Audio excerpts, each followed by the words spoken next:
que sexa unha conversa e unha ollada cara ao futuro. Cara ao futuro, como dicía ela, ese futuro que se nos presenta, porque non se me ocurre mellor maneira de enfrontar ese futuro que propulsadas por unha pioneira como María Xosé. Ela falaba dese futuro e falaba dun estado de ánimo, dicía, non quero ser pesimista, non quero ser pesimista. Eu quero empezar precisamente por aí, polo estado de ánimo, que marque o estado de ánimo desta conversa. E quero saber, precisamente, se ti, efectivamente, entón, és optimista, falabas dun túnel, pero falabas tamén dunha luz ao final do túnel, e quero saber se ti és optimista sobre esa loita na que ti participas sobre o avance nos dereitos das mulleres. És optimista? Confesa. Non. Non son pesimista. Depende. É dicir, case que todas as cousas para min son susceptibles de ser valoradas e segundo os matices e os contextos aos que se refiran, podo ter unha impresión ou unha opinión que tende moito a equilibrar. É dicir, na miña vida persoal, ás veces son persoa de extremos. Se me río, río moito, se sufro, sufro moito, pero cando teño que usar a cabeza, o certo é que hai como un hábito, non sabes, de usar a balanza. Sobre todo se teño que falar en público, porque é moi difícil que eu poda responderte a isto como faría se estivésemos tomando un café, porque o estado de ánimo é distinto. Por que son optimista? Porque vendo a historia da humanidade, por moi complicado que sexa todo, en realidade o balanzo é bárbaro. Bárbaro me refiro de importante. Pero se analizamos este punto concreto coa visión que temos hoxe, cos coñecementos que temos hoxe e coa idade que eu teño, é tamén fácil ter medo ao futuro, porque partimos dun presente que parece unha distopía. Para a etapa que eu vivín, este presente de hoxe, hai 20 anos, sería distópico. Polo tanto, se seguimos nese ritmo de cambio social, pois dentro de 10 anos será unha distopía moito maior. Ou non, porque tamén a historia está chea como as marés, non? Marea alta, marea baixa. Como podemos, de repente, atoparnos nunha marea baixa? Cunha gran desgracia, que pode aparentemente ser unha gran desgraza e que equilibre certas cousas. É dicir, eu, no meu estado de ánimo, cando penso que teño unha neta que é un bebé, ou cando penso sobre todo na nenez, pois me preocupa. E ao mesmo tempo, non é egoísmo, é sentido da realidade. Cando penso no número de nenas e de nenos que diariamente sufren, morren, polas razóns que xa sabemos, ou de persoas que non viven no mellor dos mundos que é este, que é Occidente, con todos os problemas que teñan, pois o futuro xa chegou para eles. Ese futuro do que ti me preguntas xa está aquí. Depende de onde te sitúes. Entón, non podo facer unha predicción. Se acaso compartir contigo como me enfrento a esta pregunta, pero tampouco que eu sexa optimista porque nos esteamos mellor que os nenos e nenas de Gaza ou que as mulleres de Afganistán. Pero non nos toca directamente. Eu penso que mellor nos pode tocar algo en algún momento, pero espero non chegar a velo eu, egoístamente non ter que velo, e se o teño que ver, pois acordareime desta pregunta. Pero ti falabas dun túnel e falabas dunha luz. Sí. Para pasar ese túnel, cales pensas que son as prioridades na defensa do avanzado? Por onde hai que empezar para que ese evento en contra non se leve por diante todo acadado? Eu creo que hai un aspecto que ten a ver coa propia responsabilidade de cada unha de nós e outro que non está nas nosas mans. Entón, como o que non está nas nosas mans non está nas nosas mans, tampouco vou ocupar tempo contando algo que calquera se pode situar niso, non? Que podemos facernos? Pois xa que a comunicación de masas e a información é tan ampla, pois o mellor especializarnos un pouco en saber debullar a palla do grao se podemos compartir ese coñecemento con máis persoas para que poidan, o mellor, tamén ler entre liñas, porque ler me refiro a recibir información, esa información que nos bombardea. Ese ruido do que Ese falabas tamén. ruido, efectivamente, ese ruido que non nos deixa pensar. Con proxección, pois, saber decodificalo e, en todo caso, ter defensas para que non nos afecte tanto que nos impida ser quen de reaccionar. Eu creo que temos que aprender a decodificar e non podemos renunciar a estar sistemáticamente, permanentemente, reinterpretando. É dicir, a esta situación hai que poñerlle corpo e cabeza. Hai que apostar pola vida, xa que a temos, non? Pola vida nosa e pola vida de quen a teña, e cabeza. Non podemos aceptar que o noso pensamento sexa manipulado ata extremos que nos sintamos indiferentes ou incapaces para intervir na realidade. Hai unha onda dende a extrema dereita de retroceso nos dereitos das mulleres, pero na esquerda, o apuntaba Carme Adán esta mañá, tamén temos experiencia na crise de 2008, o primeiro prescindible que se plantexaron nas políticas públicas foi precisamente as políticas feministas e de igualdade. Pensas que na esquerda se aprendeu de ese erro e que agora mesmo van resistir calquera crise que chegue, esas políticas seguirán estando aí ou serán tamén as primeiras que se botan fora? Antes de responder a iso, que non teño resposta, sí que me gustaría dicirche o que penso dese contexto. Porque esquerda e dereita, de onde? Da India? Do Congo? De China? De Estados Unidos? Non vivimos nun planeta, nunha sociedade unívoca. Convivimos con realidades absolutamente distintas, desiguais e inxustas, pero en cuestión de quilómetros, en cuestións de que un voo en 6 horas mudas prácticamente de planeta. E eu o que aprendín, eso sí que aprendín, é que eu non podo ver a realidade sin pensar así. Uau! Eu sinto moito unha deformación esférica do mundo e entón utilizo un dato que utilizo ata cansarme, que foi con motivo dunha conferencia que din aquí sobre como estaba a democracia no mundo e digo, mira, que somos casi 9.000 millóns de habitantes no mundo. Todos valen tanto como a ti, como a min. 9.000, 8.000 e moitos millóns de persoas. Cantas persoas desa cantidade vivimos en condicións onde haxa recoñecemento dos dereitos humanos, onde haxa medidas de goberno con ideoloxía? Pois non chegamos a 2.000 millóns. Entón, se falamos do futuro e eu penso neses termos, non teño resposta. Porque xa hai xente que está vivindo un holocausto agora. Xa hai lugares onde a crise climática está producindo un inferno agora.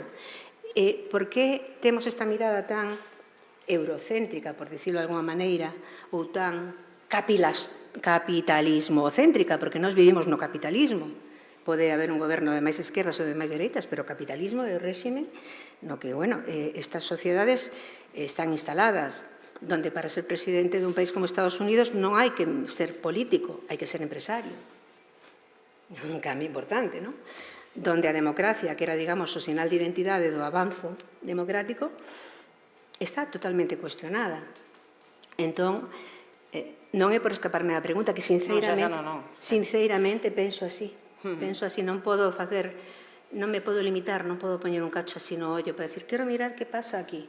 Non, porque ademais o que pasa aquí ten unha correspondencia co que vai pasar pois no noso comercio exterior. Pois España dedica o 12% do seu PIB a construcción de armamento, case ninguén o sabe. Pois sí, nós tamén construímos armamento. Nos me refiro a nós como país. Na esquerda se critica ou na dereita se critica isto, é dicir, cales son os asuntos que se teñen que debatir políticamente con esa división de esquerda-dereita? Eu tamén non me atrevo neste momento a facer un diagnóstico. E creo que estamos instalados nun discurso que xa quedou atrás e iso nos impide pensar no presente e no futuro na realidade para que non temos ni siquiera nomenclatura. Afrontamos un mundo novo. Estamos dentro del, xa estamos dentro del. Se acaso podemos analizar como chegamos a este mundo novo, analizando os tempos, as circunstancias, pero como todo vai tan apresa porque a aceleración é unha das características máis salientables dos últimos 200 séculos da humanidade nesta parte do planeta. Esta aceleración non só non se frena, sino que cada vez é maior. Entón, é moi difícil facer un pronóstico. Estou por ler a Nostradamus, fíxate outra vez, porque, perdón pola verma, por distender un pouco, porque son cousas que a min verdadeiramente me preocupan e me interesan e me afectan. E eu síntome desarmada, pero non son pesimista ao mesmo tempo, porque seguimos sendo a bolita, somos a guinda dese pastel donde hai case 9.000 millóns de habitantes e nos somos a capa de enriba. A revolución feminista que diste que é a máis transformadora, dentro dese contexto, entón, polo que dis, é precisamente parte da reacción, non? Desa reacción dese mundo sen compás no que estamos agora inmersas, entendo que forma parte da reacción, é dicir, houve avance e ti enmarcas a reacción contra eses avances nosos por ser tan transformadores en todos os ámbitos. Sí. Esta vez tamén se falou dun ámbito, digo, por dicir agora, se falaba tamén do tema da conciliación, dos cuidados e demais. Os cuidados, máis que reparto, as tareas domésticas, máis que reparto, o que se fixo foi externalizar, o sea, profesionalizar. Pero nese mundo que ti sufriches moito, como todas as mulleres da túa xeración, como seguimos sufrindo, agora que está profesionalizado, segue estando sobre os ombreiros das mulleres, de mulleres profesionalizadas, pero que están na escala máis baixa, nas condicións laborais e nos salarios. O sea, todos os cuidados e todas as tareas domésticas que están externalizadas seguen estando en mans das mulleres, pero en condicións casi peores. E non é un pouco trampa todo isto? Claro, que é a nova escravitude. Cando falamos da Grecia clásica ou de Atenas, pois todos sabemos que existía a escravitude, pero que se valora, digamos, é o nivel cultural, etc., que xa sabemos. Un pouco na nosa sociedade pasa o mesmo, o que se ve é o aparentemente vistoso e tal, pero cando ves como está o Sochan, ves que hai outras formas de escravitude, que te paguen por facer algo que tradicionalmente facías por obriga na túa casa, parece que é un avanzo, a non ser que a sociedade prácticamente te obriga a non poderte mover desa función. Pois se ti és unha muller inmigrante que ves de algunha república latinoamericana que pola ventaxa da lingua te pode permitir tal, pois é probable que, a non ser que teñas unha grande formación, non de formación ou unha situación que te permite moverte de outra maneira, estás condenada. Se estás condenada, é unha forma de escravitude. E é unha forma de escravitude porque o sistema o consinte. Ti e máis eu o consentimos. Formamos parte do sistema. Entón, sí, os cuidados. Os cuidados forman parte dun nivel de escravitude no que estamos todas as mulleres, teóricamente, como partes do noso xénero, por tradición, pola tradición que mantén un sistema patriarcal e capitalista, non? O sistema patriarcal e capitalista, pois se sostén, todo o mundo sabe, non vamos a dar aquí unha clase agora de política rancia, me refiro a que é moi sabido. Pero, efectivamente, as mulleres estivemos facendo ese papel non remunerado, que era un xeito de permanecermos pechadas na casa e sin capacidade de movimento ni de decisión. Se iso non é escravitude, pois, bueno, e probablemente tamén sufrindo malos tratos, é dicir, estando con situacións de violencia aceptadas, porque os roles tamén se aceptaban, e tendo normas, voulle chamar morais, pero, bueno, en realidade non son morais, que axudaban a justificar todo isto, como son as religións, que no seu mito nos fixeron creer durante moito tempo, desde logo as nosas nais, a miña, por exemplo, etc., que eso era así porque era palabra de Dios. Entón, con respecto para calquera que teña a súa fe en algunha das religións, digamos, que máis nos tocan, estamos por todas partes condenadas. Si é condena, é escravitude. Como te liberas diso? Bueno, onde están as cadeas? As cadeas están en moi boa medida en como se contan as cousas, en como se relata a realidade, en como se romantizan determinadas situacións, en como se xustifican. Por iso eu volvo aos grandes medios de comunicación, que para min son os grandes factotum do cambio. E, bueno, esas cousas agora non tes máis que ver cando se entra en algún medio digital, que os problemas son moi parecidos, as situacións son moi parecidas ás que vimos coñecendo desde moito tempo. E cando hai un certo avanzo social, eu lle chamo avanzo social, desde logo que sufrimos as mulleres da miña xeración enorme, pero acabamos convertíndonos en continuadoras do sistema, porque tampouco é saída. Tampouco é saída. Entón, a min o único que me calma un pouco a inquietude é que, de momento, a liberdade de pensar, eu aínda non claudiquei. Non claudiquei. E o que vindico, o que pido, o que valoro moitísimo é poder falalo, é poder, primeiro, desafogalo e escoitar a outra ou o outro e pensar que ainda hai unha parte de liberdade nas persoas, nos seres humanos, que ao mellor nos fan ver esa luz ao final do túnel, que seguramente está, pero necesitamos unha folla de ruta. E redes, non? Na folla de ruta, pois están as alianzas. As alianzas. Quen son as nosas aliadas e os nosos aliados? Quen? As mulleres nixerianas?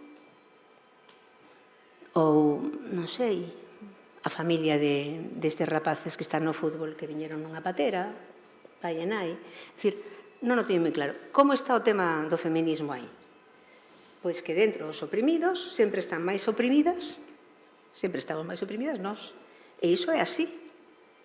E iso o consolidan a moi grande parte, insisto, das religións mayoritarias e dos sistemas políticos que, aínda que recoñezan nunha Constitución outra cousa, a realidade do mercado, que é o gran tamén facedor, pois nos sigue colocando. E, por exemplo, a linguaxe é unha enorme cadea. A linguaxe consolida unha realidade que nos oprime. Falabas dos grandes, ese gran factotum de transformación, medios de comunicación. Buf, como están os medios de comunicación? Eso me pregunto eu. Como están? Pois están medrando tanto que eu creo que son neste momento a industria máis... Isto é un dato que me invento, eu quero decir que non está sacado de ninguna fonte, é unha deducción. A industria máis importante no mundo e que máis beneficios dá é a armamentística. Vale? Por suposto, a industria ou actividade económica tamén, a seguinte, pois é a da droga. A terceira é a trata e tráfico de persoas. E en cuarto lugar estaba, ata non hai moito tempo, o tema do entertainment, da comunicación. Por exemplo, en Estados Unidos, que é moi típico exemplo, bueno, pois é unha industria enorme en todos os sentidos. Bueno, que facemos con iso? Que facemos con iso? Pois, non sei. Pero antes falabas do ruido, e creo que no caso dos medios de comunicación teñen dificultade para facerse camiño no ruido. Vamos chegar a un consenso. Que son os medios de comunicación na túa pregunta? A que te refires? Vale, eu falo do xornalismo. Vale.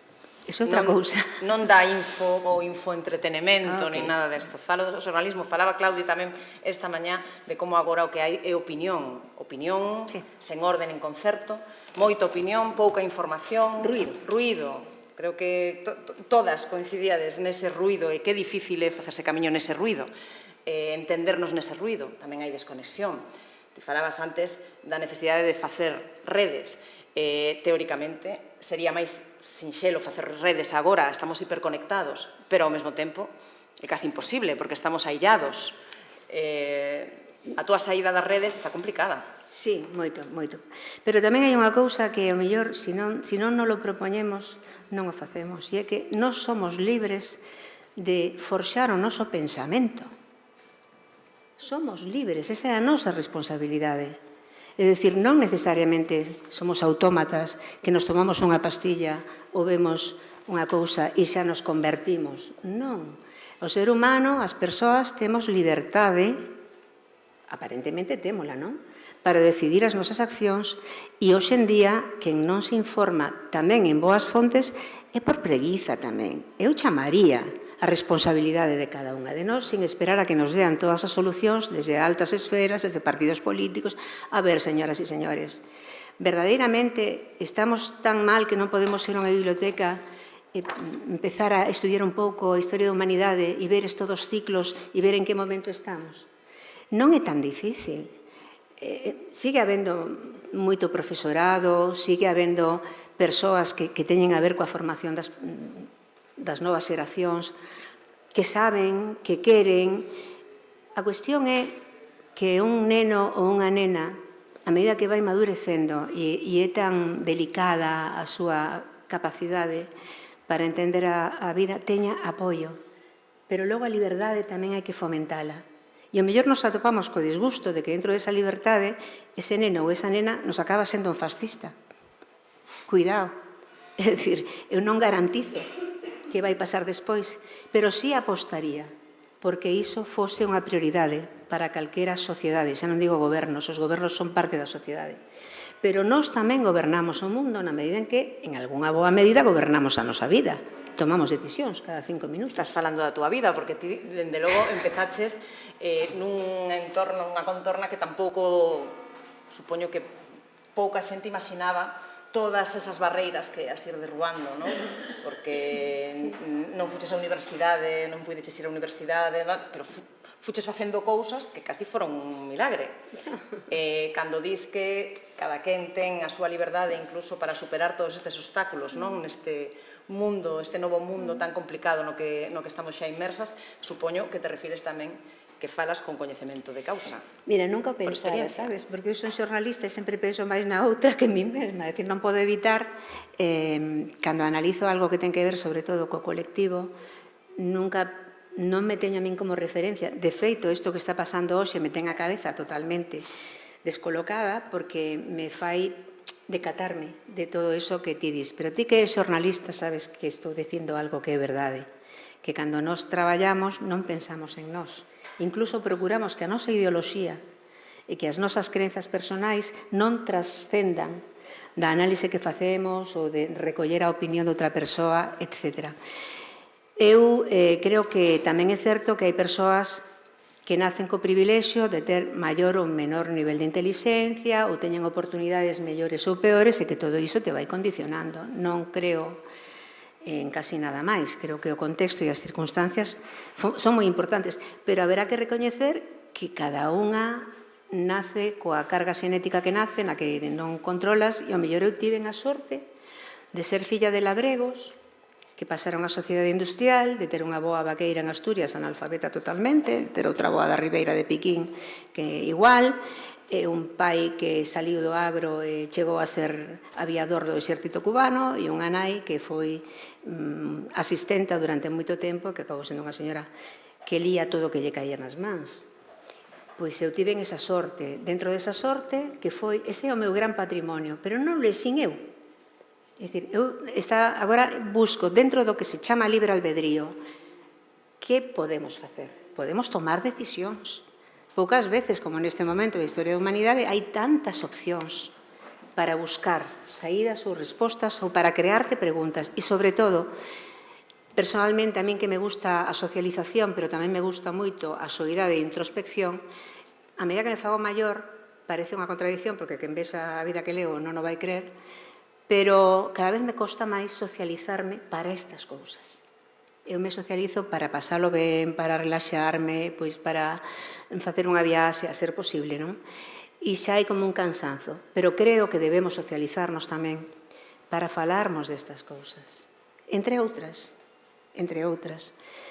Pero, bueno, en todo caso, que vamos facer? Que podemos facer, Sonia? A mí non me fagas preguntas, que son eu a que fago as preguntas, as respostas non teño, só preguntas. Outra pregunta difícil. Hai un asunto que ti viviches dunha maneira moi dura na túa vida profesional e que te marcou sempre a túa actividade política tamén, que é o tema da trata de mulleres e da explotación sexual.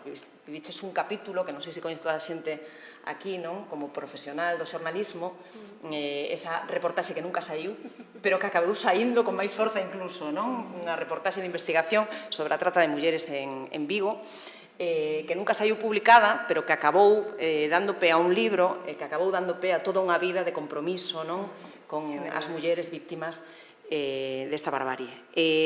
Agora mesmo hai un debate intenso sobre este tema porque sigue sendo unha asignatura pendente e ninguén se atreveu a meter man aí.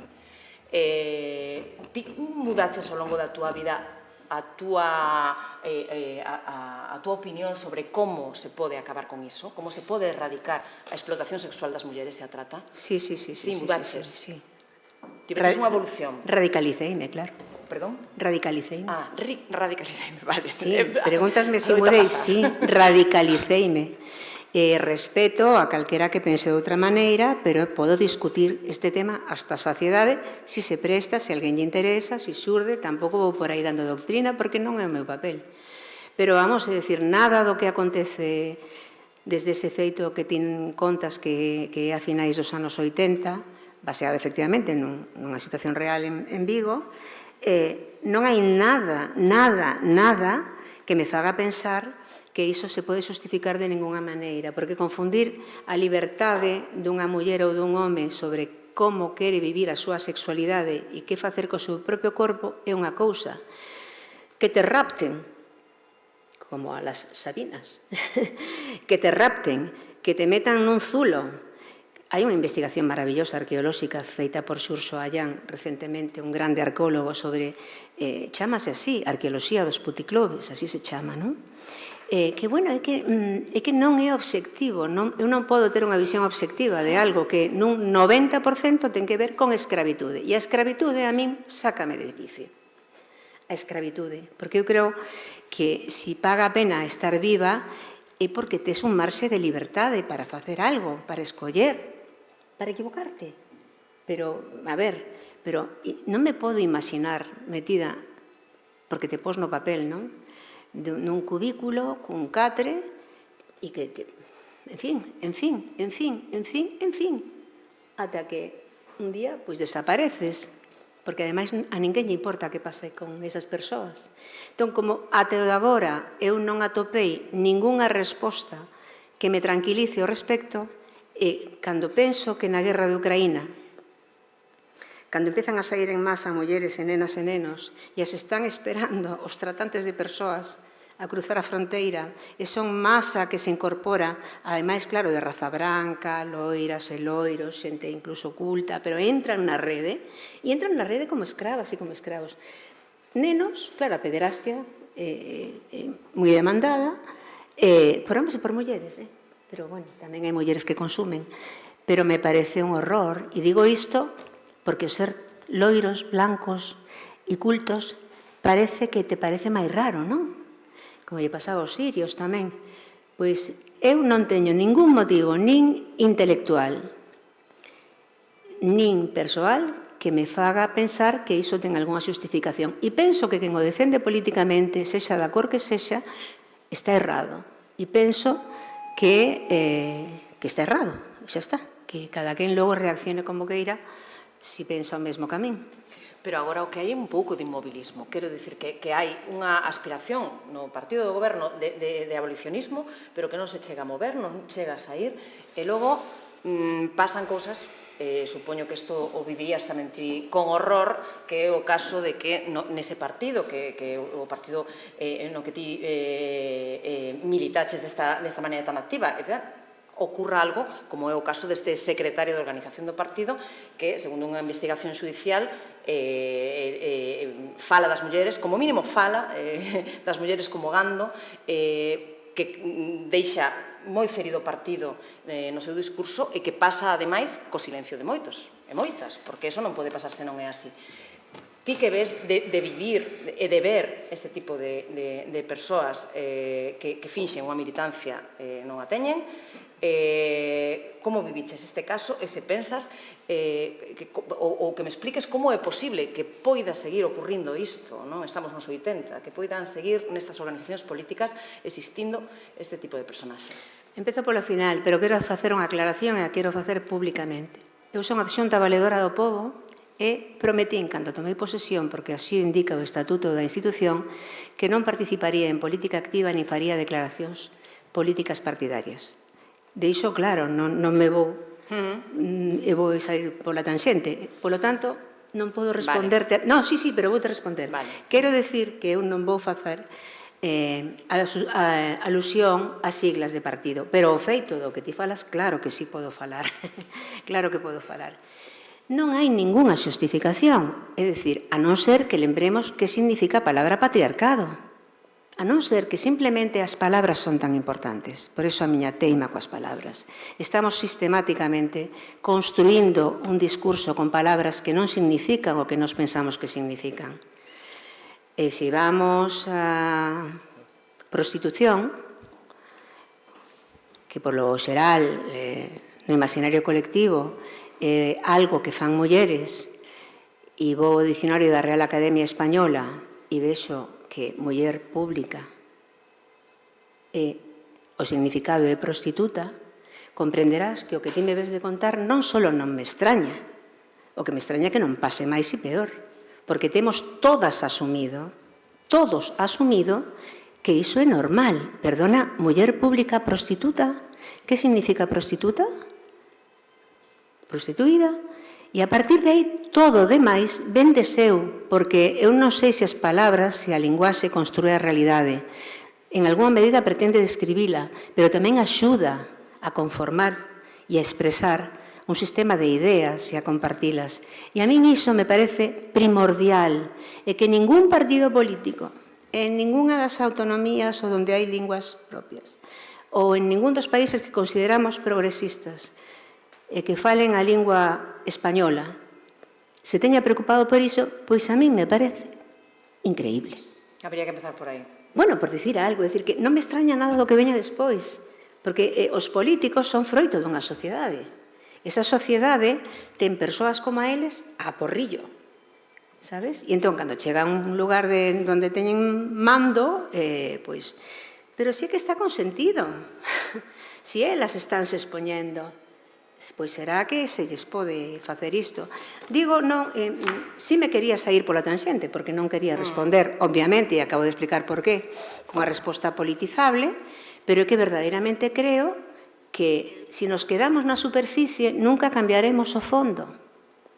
Entón, nós que somos xornalistas e que traballamos coa palabra, creo que a nós nos toca, se pode ser, animarnos a implicarnos moito máis nesta loita polo sentido do que escribimos e do que decimos. Mira, me preocupa igual que a isto, non sei se igual, pero creo que sí, que cando se fala de violencia de xénero, nós, as xornalistas e os xornalistas, falemos das víctimas e non dos victimarios. Agora hai iniciativas políticas nese sentido.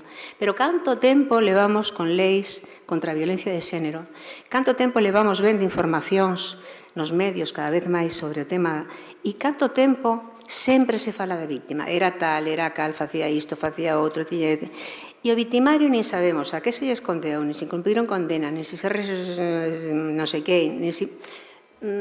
Pois a min isto me parece unha falencia do sistema grandísimo tamén, porque parece que combates algo, pero en realidade estás consolidando coa palabra, estás consolidando un estado de cousas absolutamente anómalo. E entón, me parece... Está pouco estudiado o home machista. Bueno, para deconstruílo, digo. Home, pero concretamente, fíxate, por non saírnos de aí, porque, sí, está pouco estudiado. Despois de decirche que sí, volvo a insistir nesto, porque falamos de violencia de xénero todos os días, igual que, isto é unha opinión moi persoal, a mí non me parece oportuno facer minutos de silencio cando hai unha víctima, ao contrario, porque é simbólico, como que non é un respeto a morta xa morreu, vale, xa está. Se acadra, pois, nun velatorio dunha familia, ou que sei, bueno, o que sexa. Pero non, eu creo que iso que debería de promover é un berro colectivo, non un minuto de silencio por unha víctima que lle sabemos o nome, a idade, as súas preferencias, etc, etc, etc. Non, berremos quen fixo iso, supoñendo que se poda facer, que mellor é ilegal. Pero fagamos seguimento de que pasa. E cantos se rehabilitan, e cantos reinciden. A min esas son as cousas que me preocupan, Sonia. Hai que educar entón máis os homes. Bueno, e as É mulleres... unha asignatura pendente, quero dicir, sí, pero normalmente se pon o foco sobre o que debemos facer nós ou non debemos facer. Pouco foco hai normalmente no que deben facer eles ou non deben facer. Sí. As campañas ata hai nada Sí. nunca puñan a home no foco. Exacto. E poucas hai todavía Exacto. que lle digan no violes. Falemos coas empresas de electricidade e que poñan o foco. Vamos a relaxarnos un pouco, porque, como vedes, estas cousas as tomo moi a peito, non? E entón, tamén non estou para levarme disgustos, pero sí, por iso falaba da linguaxe. A linguaxe é unha chave moi importante. E nós, como xornalistas, temos un uso desa chave que, desde logo, nas facultades ninguén nos fai esta reflexión, ou se non la fai, eu non a vexo logo nos exemplos profesionais, non? Pero nós, incluso lendo un xornal ou vendo as noticias cunha filla, cun fillo, podemos falar sobre isto, e dicir, mira, e ti, que pensas? Que pensas desa muller que foi asasinada? Sabes como foi? A quen se parece o home? É que non sei. Non sabemos nada. Non quero seguir falando disto porque parece que é un monotema, poño como exemplo, non? De que tamén ás veces camiñamos sempre sobre camiños xa feitos, sobre sendeiros xa pisados. E eu creo que hai moito camiño aínda por recorrer, moito que desbrozar, e ademais, insisto, que o tempo xoga en contra destas cousas, porque cada vez máis nos enchen a realidade que se conta de outro tipo de cousas. A economía volve a ocupar neste momento o debate público. E cando nun momento dado o tema da prostitución volveu a estar no debate público, foi dunha maneira tan noxenta, tan dun nivel que non te permite ir ao fondo da cuestión, que dices, bueno, outra vez é como, non sei, para despistar, vamos, parece que estamos falando de algo importante, pero estámoslo utilizando para non ir ao cerne da cuestión. Entón, bueno, non sei se cada unha de nós individualmente, na súa familia, no seu contexto, no seu barrio, pois o mellor pode tomar esta idea, pero non, tampouco creo que cada unha se sinta responsable do que pasa na humanidade. Somos responsables da nosa propia vida en algunha medida, pero é abrir un pouco a cabeza. E, desde logo, tamén, como xornalista, non? Que cando somos xente responsable, collemos o látigo e estamos dispostas, non? A decir que estamos facendo mal, que estamos transmitindo mal. Eu creo que dentro do xornalismo, sobre todo as mulleres xornalistas, este é un debate aberto, e cada vez máis. Pero me parece que ás veces nos quedamos no máis evidente, no superficial, e aí necesitaríamos de alianzas, pois, con filólogas, con filósofas, con biólogas, non sei, digo isto por abrirnos un pouco, eu non sei, non teño resposta, e facer desto unha cuestión de debate multicultural, multisectorial, porque hasta que non entendamos ben o problema non vamos ser capaces realmente de ofrecer solucións que sirvan para algo máis alá que para que pareza que estamos ofrecendo solucións. Así a todo, é mellor a situación hoxe das mulleres no Estado español que hai 30 anos. Iso tamén é verdade. Obviamente, as oportunidades para traballar, para mil cousas, pero logo vaite a casa de cada quen e averigua. E últimamente, viches algún flash así optimista, xa que queremos... cousas que viras que dixer, mira que ben isto, como cambiou e como me gusta isto, como cambia. Conta as cousas boas que ves. Pois conta unha cousa que se chama Ana, que ten 9 meses, que é a miña neta. É dicir, todo este discurso tan negativo, aparentemente, é un discurso racional, lóxicamente. Despois, a vida tira para adiante. E a ilusión tira para adiante. E iso é o que nos permite estar aquí falando xe disto e, ademais, estar contentas de estarlo facendo e de estar sorrindo, véndonos e escoitando, porque todo pode ser todo, pode ser desexablemente cambiante e a esperanza e a ilusión pois é algo que ninguén nos pode quitar. Eu non quero pensar nestes termos que estábamos pensando antes e acordarme de Ana. Non, cando eu penso en Ana, penso de outra maneira. E supoño que hai moitas familias nas que hai Anas ou Felipes ou, claro, se esa familia vive en Guinea Ecuatorial, pois o mellor está subíndose a un cayuco. Pero precisamente para sacar a nena desa circunstancia. Entón, todo este discurso tan tráxico que fixen antes, cada quen temos as nosas armas ou os nosos recursos para seguir vivindo e ter moita gana de sorrir, sabes? Pero sí creo de verdade que temos que facer máis traballo de cabeza. Non estar tan ao fío do que pasa, as xornalistas que vivimos o fío da actualidade e os políticos non te conto. Eu tive en dúas actividades nas que a actualidade sempre te arrasa. Pero será que agora podo permitirme o luxo de pensar máis, que me dá por aí todo o que non pensei antes, estou pensando agora. Pero deberíamos estar, creo, é o consello que eu lle dou ás máis novas, que non paren de pensar e de ir hasta o fondo, que hoxe temos medios para chegar hasta o fondo. E non ter medo a buscar solucións. Se se atopa unha entre 1000, xa sería algo. Que ter tempo para parar e pensar é agora máis difícil que nunca. Non, máis difícil que cando a miña nai traballaba no campo e arrancaba coas mans as patacas e logo iba a munxir a vaca e logo iba a unha escola 3 semanas ao ano. Non. O que pasa que, evidentemente, o progreso social se supón que ten que servir para vivir de outra maneira, pero nos seguimos munxindo vacas en algunha medida e seguimos rabuñando os terróns de terra, o que pasa que agora se chaman de outra maneira. A cuestión é a liberdade para poder facer outras cousas. Miña nai non tiña liberdade para facer outras cousas e nós, o mellor, algo máis de liberdade temos. Eu propoño que pensemos sobre iso. E se non queremos traballar e esforzarnos, sempre hai unha peli que se pode ver na tele ou se pode sair e ver unha posta de sol. E xa está, é dicir que tampouco tragedias as mínimas, que xa hai abondo na realidade, non? Pero, bueno, xa que me preguntas por cousas que a mí me preocupan. Bueno, pregunto tamén por cousas que te ilusionan, non só polo que te Non, preocupa. pero quero dicir que, a ver, claro, que me ilusiona? Pois ilusioname ver que hai xente que se enamora. Pois sí, existe o enamoramento, claro, non sei se o amor de parella existe, pero o enamoramento sí. E é unha cousa da natureza que é moi inteligente, senón as especies acabarían. Entón, claro, pois sí, que de repente, pois eso, eu que vivo no sitio onde hai os ocasos máis lindos do mundo, en épocas en que teño pasado por situacións moi difíciles, unha vez lle dixe a unha amiga xornalista que me dedico a cazar ocasos. Eu saio co teléfono móvil e digo, ai, mira, pois clac, clac, clac, clac, clac, clac. E iso é unha satisfacción que para min é enorme. Gústame tamén comer doce, gústame moito os doces, e cando podo me dou un gustazo. Gústanme os abrazos moitísimo, encántanme os abrazos. Pagaría por unha conversación como esta que estou tendo contigo se non fora que me sae gratis. Tamén. É dicir que a vida te dá moitos motivos, polo menos a min, para estar contenta. Pero, bueno, tamén escollimos unha profesión que nos obriga a pensar nos demais.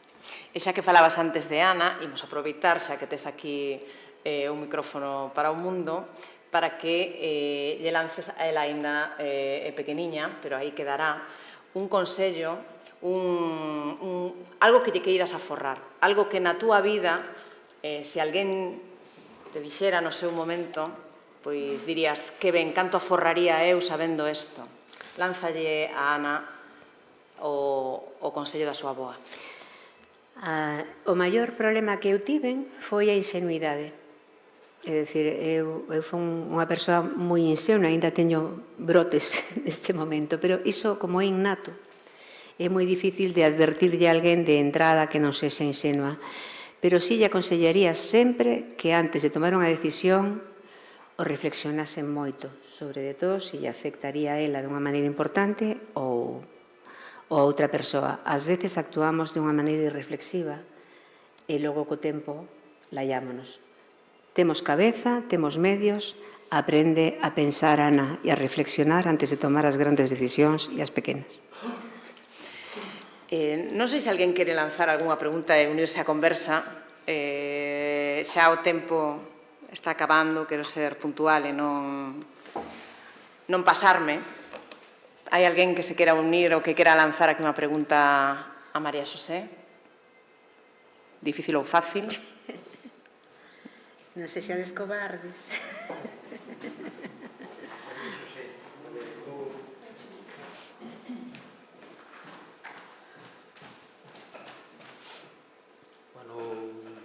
Moitas grazas, parabéns, é unha honra, unha satisfacción escoitar a María Xosé Porteiro cando non está ela de xornalista, que entonces xa está traballando, pero cando está de entrevistada, escoitala falar, pois é unha ledicia, non? Eu tive a sorte, moitas veces, na miña casa, noutros proxectos, pois de estar escoitando, e eu lle chamo a ideóloga de moitos dos meus proxectos, porque é que me marca un pouco as directrices de un deles, que ademais, bueno, pin aquí un pouco, está na súa homenaxe, pero divulgar algo que ademais está co que falastades vos, de outra pioneira. Eu pregunto, bueno, de Andrea Lopechao, unha mestra de Mondoñedo que marchou para Cuba, que foi a primeira dirixente de vicepresidenta de Hijas de Galicia, que montou o primeiro Congreso Internacional da Muller no ano 1923, etc., etc. Pero María Xosé, despois de analizar todo o que estuveche a falar con Sonia, é que estamos repetindo ciclos, e é igual que foron fai 100 anos, seguimos que as mesmas problemáticas da trata. Esta muller, as mulleres ali non tiñan dereito a asistencia sanitaria, estaban prostituídas. Estamos falando das mulleres galegas que iban para Cuba, pero María Xosé estaba falando das ucranianas que viñan para España 100 anos máis tarde, e seguimos sendo os mesmos. Marco Aurelio, na súa época, fai 2000 anos, o emperador xa filosofaba que as cousas que tiñamos que facer, pero que non melloramos. O ser humano, seña el presidente, o seña dun partido, seña de outro, seña de que somos seres humanos, que imos a facer? Está claro que evolucionamos moito nas tecnoloxías, pero a nivel de ética teño unha resposta, temos unha esperanza de futuro nese aspecto. Sí, teño unha resposta clarísima do que me preguntas. É dicir, hai unha doenza social que se chama androcentrismo e outra que se chama misoxinia. Iso ten a ver con a cuestión cultural e con a cuestión sociolóxica, con a cuestión política ou con a cuestión cultural. Entón, en todos os países, en todos os niveis de civilización, en case todos, hai sociedades que non eran tan patriarcais, o patriarcado é quen marca o sistema de relacións na sociedade. E entón, iso non desaparece dun día para outro, nin porque nun país se avance, falábamoslo antes, é dicir, a grande revolución, eu teño esa teima, revolución, e sempre insisto, revolución por transformadora e porque non xenera víctimas, é o feminismo, estou convencida. Me refiro ao social, porque o cambio climático é outro, que ten máis que ver coa ciencia, pero o feminismo non precisa de razóns científicas, é simplemente unha toma de posición ética, incluso diría que moral, para que esa palabra lle sirva mellor, non? Entón, estamos falando do mesmo, dunha visión do mundo patriarcal, onde o androcentrismo é quen marca os eixos da convivencia, e en cada lugar e en cada momento se dará máis ou menos, pero por iso estamos as feministas, que somos as tolas da película, insistindo en que iso ten que mudar. Muda un rato, volve, muda, volve, pero algo vai mudando. Evidentemente, a Cuba de Andrea López Chao queda moi atrás, a Asturias, na que naceu a miña nai, queda moi atrás, é dicir, non todo, é dicir, o progreso tamén se nota nos cambios sociais. E o feito de que sexamos a maioría as mulleres na universidade, inda que seguimos sin estar nos postos de responsabilidade na nosa profesión, pois é un dato obxectivo positivo. É dicir, sí que mudan as cousas. Que pasa? Que a mellor nos pensamos que a mudanza ten que ser unha progresión, non, imparable, e, bueno, hai idas e hai vidas e retrocesos. A vida é así, pero despois de todo isto que dixen eu, creo que o balanzo para nós que vivimos na guinda do pastel non é malo, pero é mellorabilísimo, claro que sí. Pero que siga habendo trata, sí. Que siga habendo formas de escravitude mesmo nas familias? Sí, pero, claro, non teño aquí a calculadora para facer as porcentaxes, pero evidentemente as porcentaxes mudan. Entón, pois, non me apetece rematar esta charla cunha visión negativa e pesimista do que pode acontecer, porque, honestamente, se fago isto que estou facendo agora, claro que mudou moito, mudaron moitísimas cousas. Moitísimas cousas. Claro, pero mudaron moitas cousas. Que pasa? Que non podemos baixar a guardia. Non baixei de la guardia. Pero, e cada vez, sí que eu o que creo que é moi importante que cada vez máis homes e tamén mulleres se sintan atinxidos por isto, non? Que o mellor que pode pasar é que a normalidade xa é que esteamos en todos os sitios, que haxa mulleres en todas as actividades profesionais, mulleres no exército, bueno, que a mí me sobran, pero me da igual, que podan estar donde queiran, etcétera. Pero sí que deberíamos de estar atentos tamén a cambios estruturais máis profundos no interior de cada unha de nós, que o mellor estamos sin querer transmitindo valores aprendidos e revisarnos de cando en vez e xa está, tampouco teño fórmulas magistrais, pero creo que hai diferencia entre na nosa sociedade. Bueno, basicamente a diferencia está en que as protagonistas da trata xa non son as galegas, son as estranxeiras que veñen aquí.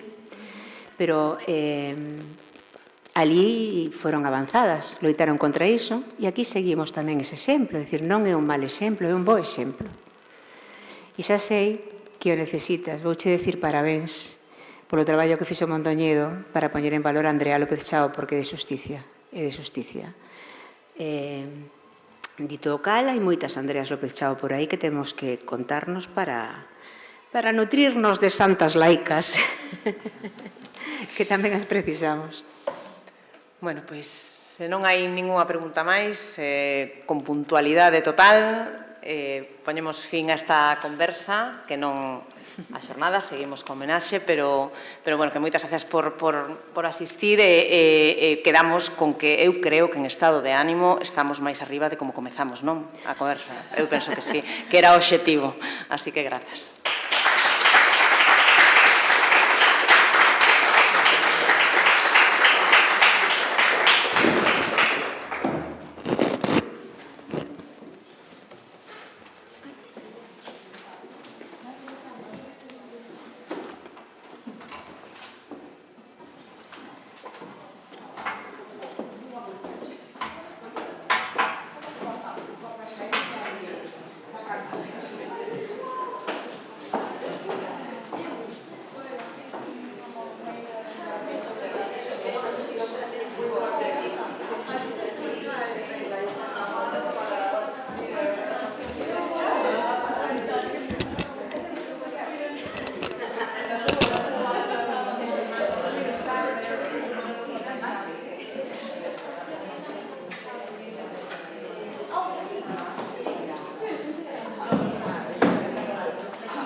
Sobra un micro, entón. Vale.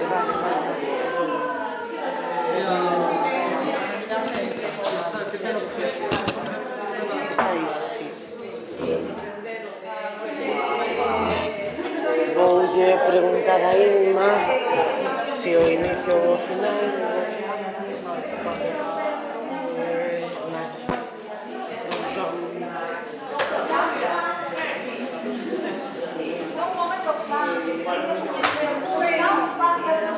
Eu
¿Alguien necesita ordenador?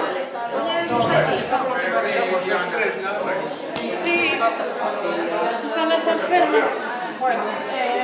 Bueno, nos bastamos. Está enferma, vamos a dejarlo. Venga, mellor, que así estamos máis en familia. Estamos en familia, totalmente.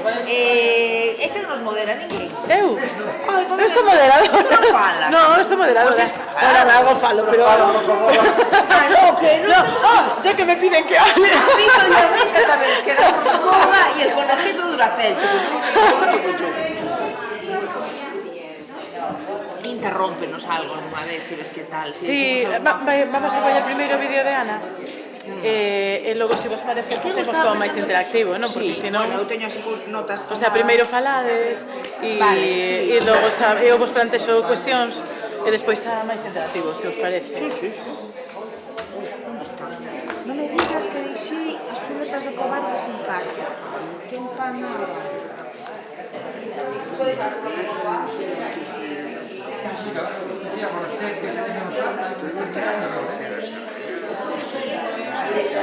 Bueno, a mitad de chuleta... Ah, no, eso non queda en casa.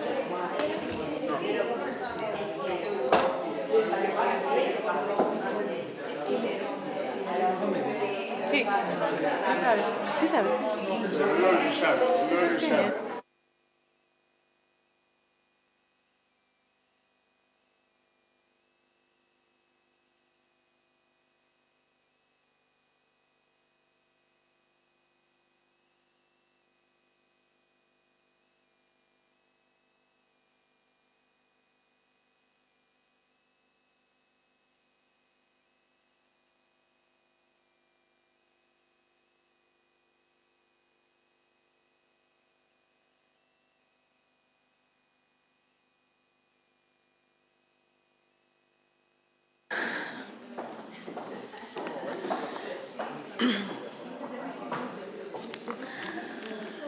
Ben, boa tarde. Imos empezar esta penúltima mesa nesta homenaxe. Antes de empezar a presentar a ninguén, eu quero dicir que é unha honra poder presentar esta mesa. Primeiro porque estou rodeada tanto en presencia como en ausencia de persoas as que admiro, quero e que me dá gusto poder compartir cristal con eles. E segundo por participar de alguna maneira na homenaxe a miña amiga queridísima María Xosé Porteiro. Síntome un pouco no medio, non? Xeración do medio. Somos as xeracións perdidas que nunca se nos teñen en conta, nin as historias da literatura, nin nas historias da arte, nin en todos estes sitios, porque precisamente estamos aí, non somos nin esas mozas estupendas que falaron como mulleres que teñen a Porteiro como referente, nin tampouco somos as que compartimos a vida e os camiños e os afectos, que é o título desta mesa con ela. Sempre digo que María Xosé foi a miña nai viguesa, cando cheguei a Vigo, cadrou, ademais, que empezamos a ter trato por motivos relacionados con esta casa, con o Consello da Cultura Galega e Dorotea Bárcena, e a min María Xosé Porteiro profilloume, que é o mellor que pode pasar con unha amiga, non?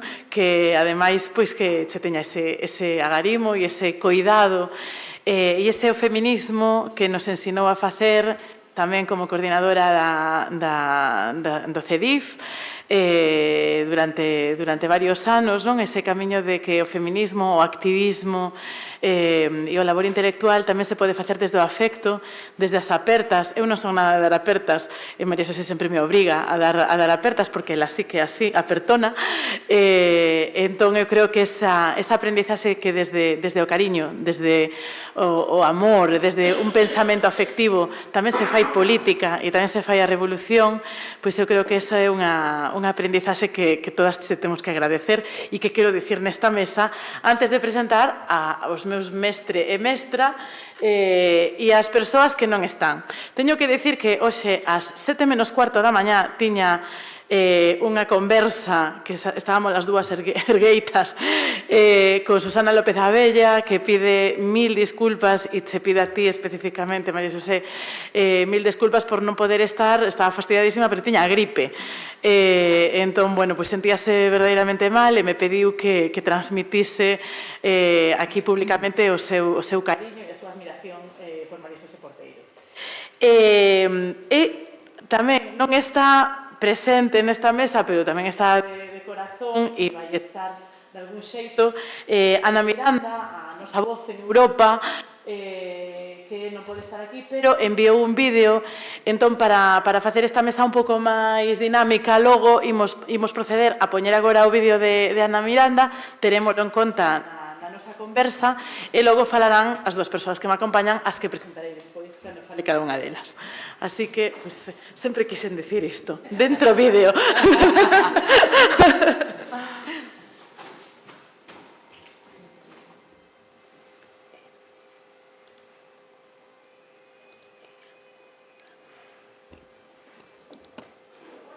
Querida María Xosé, hoxe non podo estar contigo aí en Santiago de Compostela porque estou voltando dunha misión Como sabes, no mundo, tamén aquí no Parlamento Europeo, estamos facendo distintas cousas e ás veces hai que desplazarse a outros lugares fora de Europa, como foi o caso nun mundo en conflicto como que vivimos, vindo directamente do Congo. Podría estar en Palestina ou podría estar noutro lugar. Este mundo en conflicto que non era o mundo que nos quereríamos, o mundo que ti quererías, ti, muller internacionalista, persoa comprometida cos dereitos humanos, comprometida coa liberdade de prensa e comprometida, sobre todo, cos dereitos das persoas, como sempre fuches. Eu quero hoxe, xa que non podo estar tamén aí contigo e trasladar o que eu viví dende pequena, non? Cando meus pais ían ás manifestacións en Vigo, nós que sempre estivemos aí na Asociación Vigo Este ou en distintas actividades como obreiros que eran meus pais, pero sempre nesa cidade viva e participativa, ti xa andabas por ali denunciando, aportando e, sobre todo, construindo para facer un mundo mellor. Ese mundo mellor que trasladache ao longo de toda a túa vida en distintas actividades, dende Galiza tamén a Bos Aires, onde nesa delegación do goberno, cando estábamos no goberno bipartito, tiene esa delegada en Bos Aires e só podo ter boas palabras contigo de como nos recibiches cando se organizara aquel acto que coordinou Carme Adán, Herbas de Prata, de mulleres galegas en Bos Aires. Pero foron moitas máis cousas. Lerte, aprender de ti, verte en distintos foros internacionais, como foi, por exemplo, o do Partido dos Traballadores, cando por primeira vez coñecemos a Lula, que non foi a última, e estábamos aí con Camilo Nogueira, ti e eu, compartindo aquel momento histórico do que logo levaría a esa presidencia do Brasil e a un cambio seguramente tamén de mundo con outra figura que aportou moito para que teñamos un mundo mellor. Neste mundo de xenocidios, de guerras, de discriminación, persoas como a ti fan un mundo diferente, pero sobre todo fan que teñamos esperanza no que se fai dende a política, no que se fai dende o xornalismo, no que se fai dende a cultura, no que se fai dende a escrita, e o que me sorprende moito de ti é toda esa faceta polifacética que ti tes de aportar sempre dende o feminismo, dende a literatura, dende a política, dende as actividades institucionais e tamén dende o internacionalismo. Eu lembro tamén de ti moitas cousas boas como persoa, boas como cando nos momentos malos te dirixes a calquera de nós, e creo que nesta sala moitas poderíades decilo, nos momentos peores da vida, cando perdes alguén, ti sempre tes unhas boas palabras, eres amiga das túas amigas, e eu, dende logo, síntome amiga túa, amiga de loitas, pero tamén amiga deste internacionalismo, para cambiar este mundo que queremos deixar para ser un mundo mellor. Hoxe, falaba con as mulleres palestinas no Parlamento Europeo, decía, porque este vídeo é grabado a data de 14 de outubro e presentarase nese acto que terás, elas decían: como pode haber paz sen contar coas mulleres? É algo que te levo escoitado moito a ti. E, por tanto, humildemente, sentindo non poder estar aí, quero sumarme a esta homenaxe, sumarme a este recoñecimento como unha das imprescindibles de Galiza, como unha das mulleres importantes e as voces referenciais para construir un mundo mellor, unha Galiza mellor, pero tamén para construir unha alternativa de pensamento, unha alternativa de acción e tamén un mundo máis xusto. Así que, María Xosé, dende aquí, dende o Parlamento Europeo, e sempre co cariño que te teño, que sabes que é moito, un biquiño enorme e toda a miña admiración e todo o meu respeito cara a ti.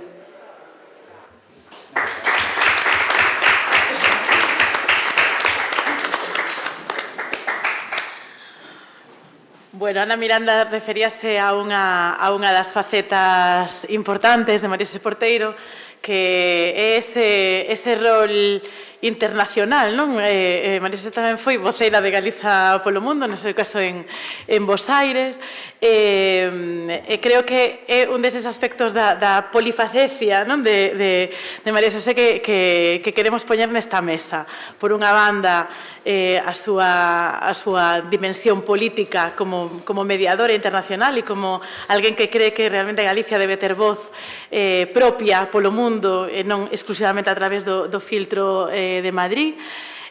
María Xosé, por suposto, unha feminista, iso me refería antes, participou como tal nesta casa en anos moi importantes para nós todas e para a propia constitución do CEDIF e o seu asentamento.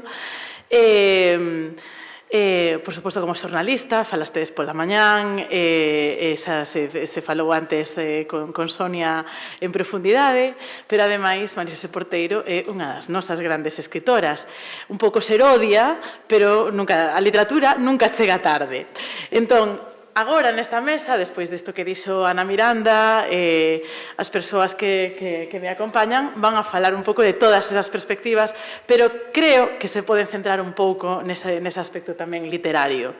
E para iso voulle dar a palabra a Dolores Vilavedra, a miña mestra, amiga, irmá, que, como todos sabedes, é a gran crítica literaria deste país e historiadora da literatura, que nos pode explicar a súa posición literaria, pero tamén a súa posición como amiga, porque sei que eres unha moi boa amiga de María Xosé Porteiro. Pois moitas grazas, Inma. A vida vai tendo sentido cando unha se vai atopando con que aquelas que foron alumnas e que contribuiu moi brevemente, porque ao final, pero de alguma maneira sí que tiveches algo que ver fugazmente coa súa formación, pois son persoas das que aprendes. Entón, aí é cando as pezas empezan a encaixar e dis, pois, nin tan mal. Eso que dicías antes, María, de cousas positivas que nos preguntaba Sonia, non? Bueno, pois, esa é unha das cousas positivas, non? Cando todo é unha enxurrada e que parece que o mundo vai mal, dis, bueno, igual algunhas pezas sí que encaixan. E teño a fortuna que teño poucas exalumnas e exalumnos así que poida considerar como tales, non? Pero que son todos persoas super intelixentes, super orixinais e dos que aprendo de cota, así que esa é un agasallo da vida. E tamén foi un agasallo da vida poder facerme amiga de María Xosé Porteiro, porque aquí ven o momento mítico. Eu son viguesa e para min María Xosé Porteiro era, ela xa o sabe, dúas cousas. A autora da primeira biografía de Celso Emilio Ferreiro, eso é así, histórico, que todas as persoas que nos interesaba a literatura limos en algún momento, non?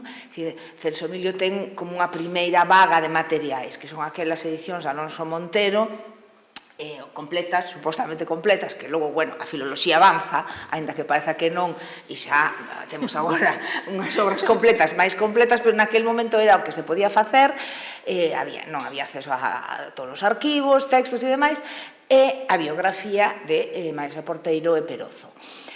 Por lo tanto, para min isto era un nome, María Xosé Porteiro era un nome, unha escritora, unha estudosa, pero era tamén unha voz do xornalismo progresista vigués. Entón, na miña casa había algúns nomes míticos, un era Palmeiro, teño que dicilo aquí, porque, sí, Palmeiro, miña nai sempre escoitaba Palmeiro, e algúns outros columnistas que eran meu pai moi fan do Faro, e María Xosé Porteiro estaba aí un pouco nese pool de xornalistas progresistas de referencia, non? E galeguistas, nos tempos en que, bueno, isto se podía ser así, máis ou menos, non?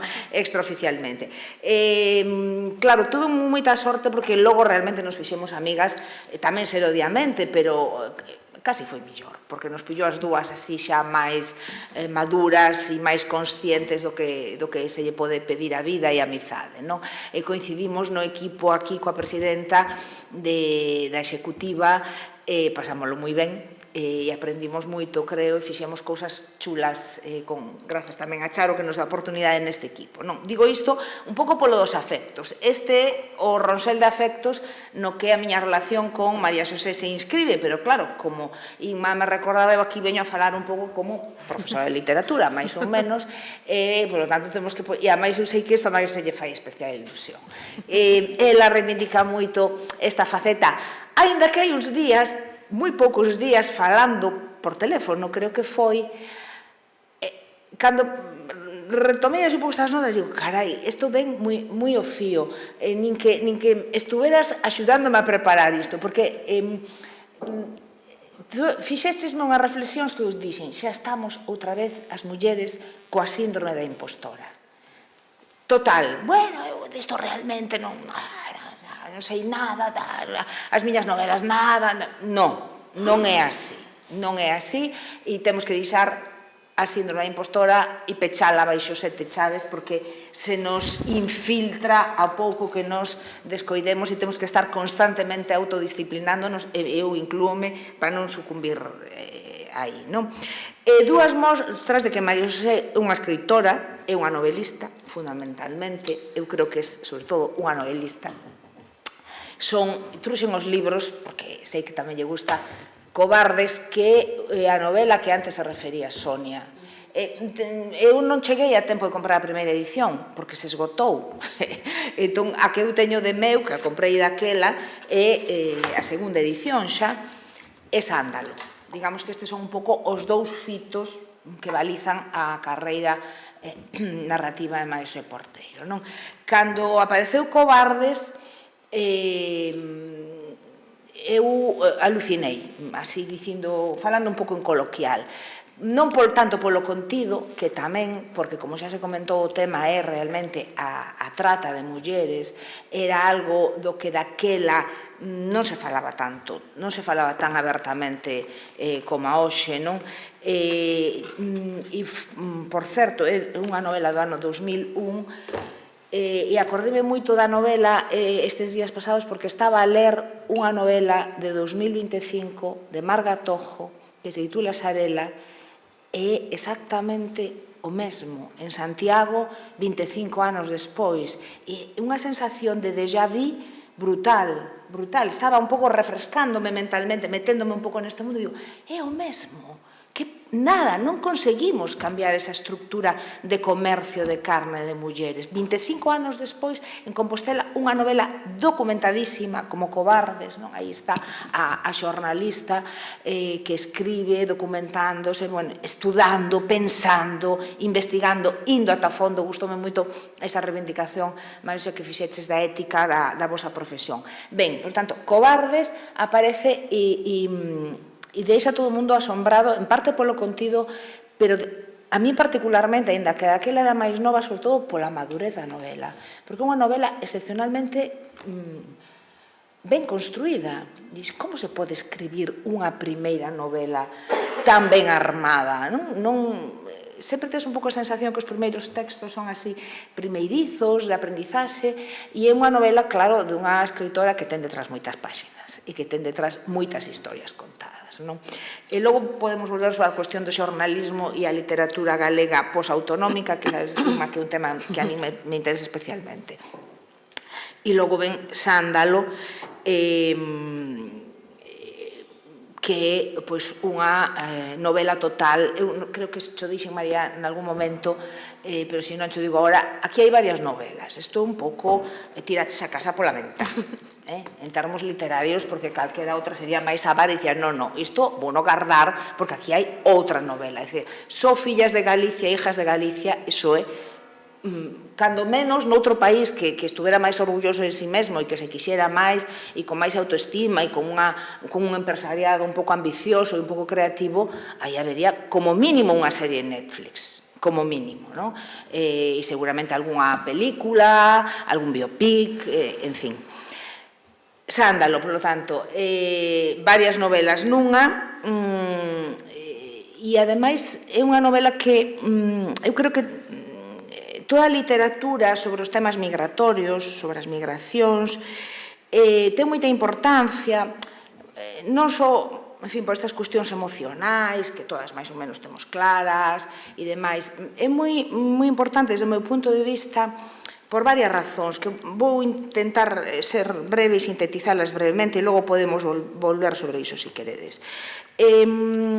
Primeiro, porque é unha literatura que nos permite encher os valeiros ou os ocos de algúns dos discursos, digamos, máis que veñen do lado do coñecemento formal, non da antropoloxía, da socioloxía, e demais. Aí hai valeiros que ás veces teñen que ver coas propias carencias da documentación, coas fracturas que se producen históricamente nas cadeas investigadoras.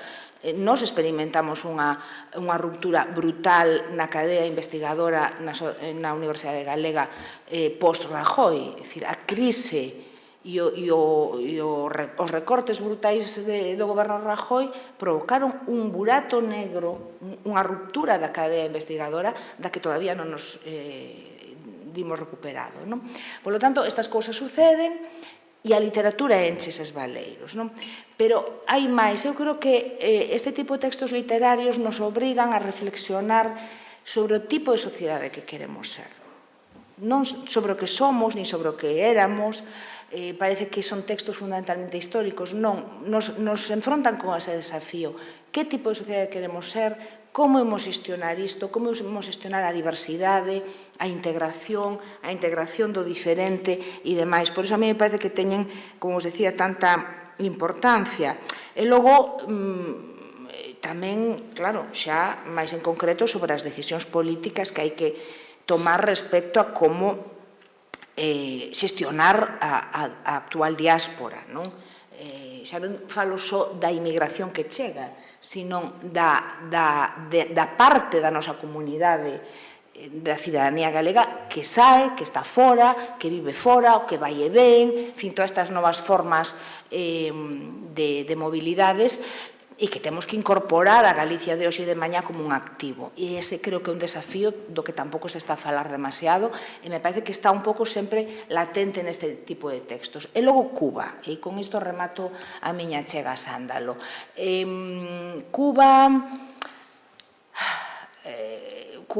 é un pouco unha asignatura pendente para nós, porque claro, Argentina, Buenos Aires, dominouno todo, non?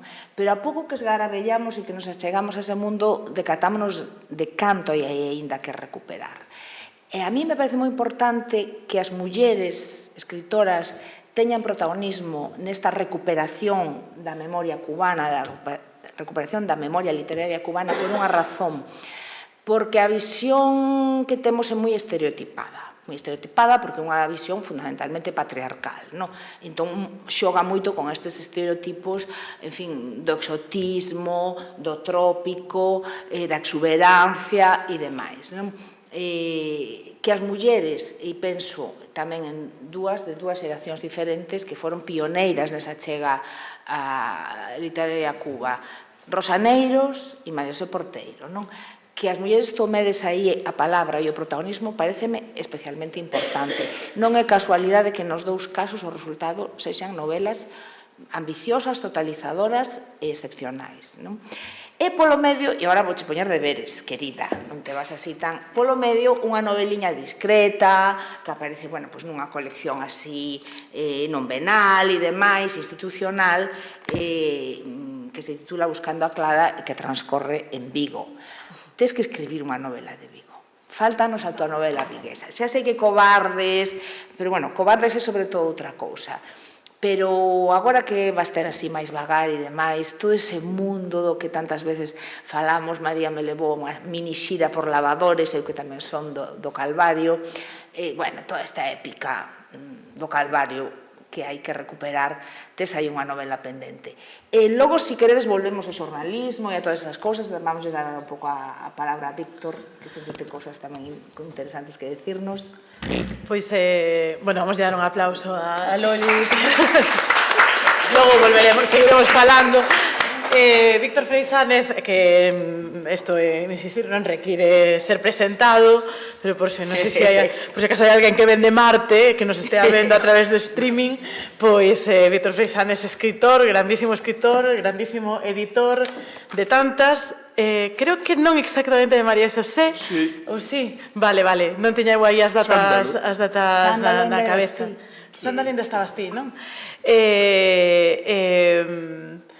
Por suposto, tamén xornalista, expresidente da Real Academia Galega, pero creo que aquí ves en calidade non só de amigo, sino de compañero de batallas.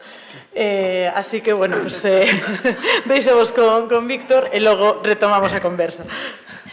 Boa tarde a todas e a todos.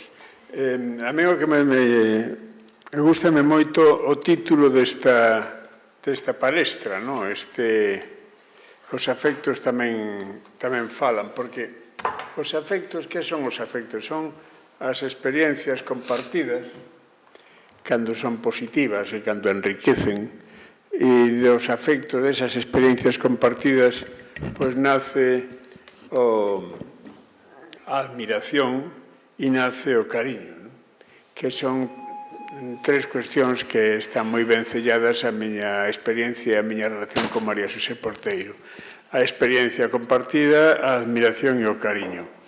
Foron medrando co tempo e aínda que empezaron moi novos, porque empezamos moi novos a compartir micrófonos e xornais, e despois, bueno, o tempo afortunadamente non nos separou, sino que reforzou esa admiración e ese cariño, non?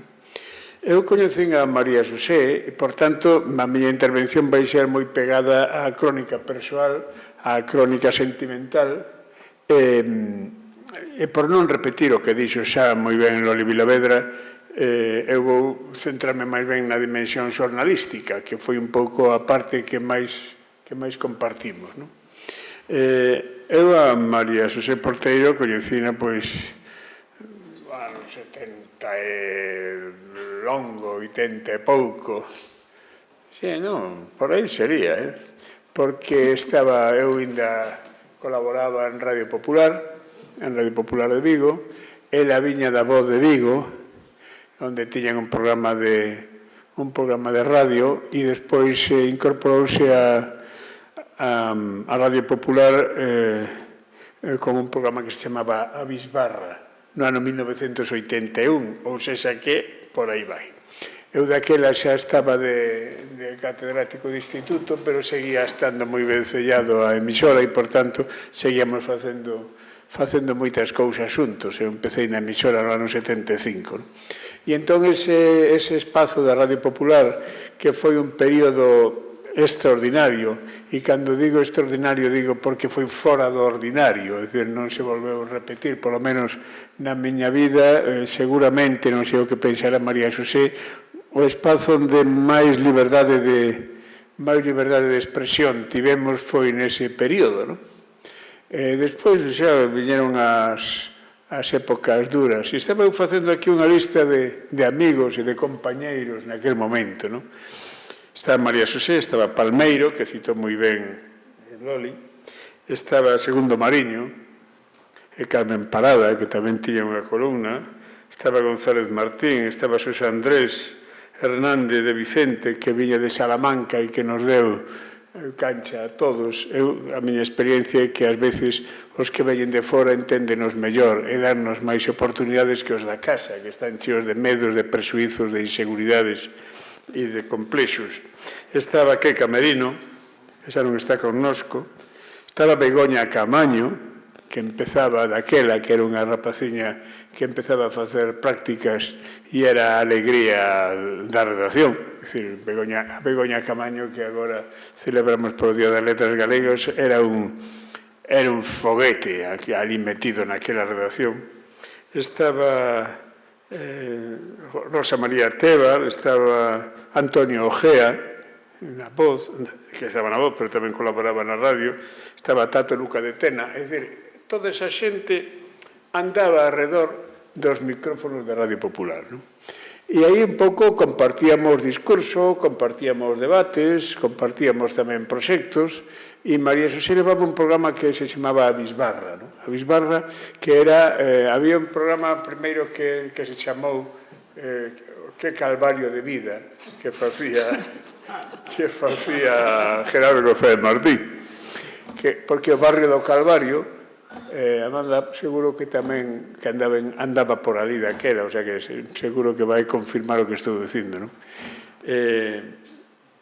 Pero o Que Calvario de Vigo era un programa que se facía referido sobre todo ao barrio do Calvario, que era un barrio alto da cidade de Vigo, e onde había sempre moitos problemas. moitos problemas. Estaba en pé de guerra permanentemente, e entón chamábase así, que calvario de vida, non? E despois, cando chegou María Xosé, José Andrés, o director da emisora, que era un tipo moi listo e con moita intuición, dixo, eu quero unha voz de muller, pero sobre todo alguén que faga un programa dos barrios, que falen os barrios, que falen as periferias viguesa. Ferrín decía aquilo de que Vigo é unha federación de parroquias, unha federación de barrios, non? Non hai un centro exactamente, aquilo está todo disperso e cada un sálvese quen poida aparcando mal e subindo por riba dos semáforos uns e outros e tal, pero nese caos maravilloso onde se producían os resentidos de Reixa e golpes bacos e todo aquilo, pois nese caos bulía unha actividade e un compromiso e unha maneira de entender a vida que nos identificábamos moito e, sobre todo, sentíamos moito a calor humana da xente, porque estaba tamén daquela... meu Alzheimer, además, se non apunto e tal, que logo marchou a Washington, A Vendaño. No, a Vendaño non. Juan Fierro tamén entrou casi con Begoña Camaño na mesma época. Un poquinho antes, pero bueno, máis ou menos era da xeración que viñeron despois e tal. E facemos, eu levaba moitos os alumnos do instituto, levábaos porque, claro, había que motivalos co tema do galego e a que foran facer radio, non? Entón facíamos un programa de radio en FM, toda FM era en galego, toda a frecuencia modulada era en galego, e conseguíramos que os informativos, as desconexións dos informativos de onda media, que levaba Palmeiro xa daquela, pois tamén foran en galego, é dicir, era realmente algo excepcional. Resulta que a emisora ainda por riba gañaba moitísimo diñeiro.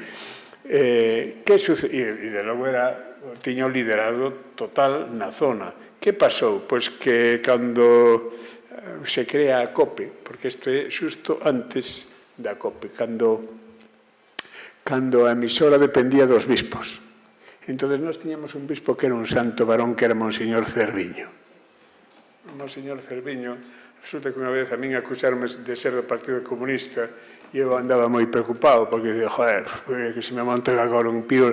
Entón dixen yo ao director da emisora e díxome, vaille facer unha entrevista a Monseñor Cerviño, xa verás. Entón Monseñor Cerviño recibiu ali na casa dos bispos alá na guía e díxome, eu xa sei que tes comunistoide e non bautizaches os teus fillos, pero eu escoitoche todos os días e gústame o que dis e tal. E a partir daquela tivemos unha relación co señor obispo que hasta me veu cando fixemos o programa de televisión A Trave de Ouro, foi o único obispo que conseguín que me viñera ali a falar da liturxia en galego. É dicir, non, foi o Monseñor Cerviño, un santo varón de Aldán, que eu creo que morreu con 100 anos ou 100 e pico anos e tal. Bueno, pois esa é un pouco a época onde María Xosé e Maixeu pois coincidimos e iniciamos camiños xuntos, porque daquela estaba tamén Xosé Antonio Perozo, eles colaboraban no Pueblo Gallego durante un tempo, no Pueblo Gallego con Otero Guldrix, que andaba por ali tamén, fíxate onde vai todo eso é por mar abaixo, vai a Troita de Pé, pois exactamente igual. E foi cando creamos a fundación dos premios da crítica no Círculo Ourensán Vigués. Eso que agora parece unha cousa así moi feita e tal, foi un maravilloso disparate que se crea ali no Círculo Ourensán Vigués, que estaba capitaneado por un personaxe que a mí me presentou Luis Álvarez Pousa, que está aquí hoxe, non? Que era Viei Toledo.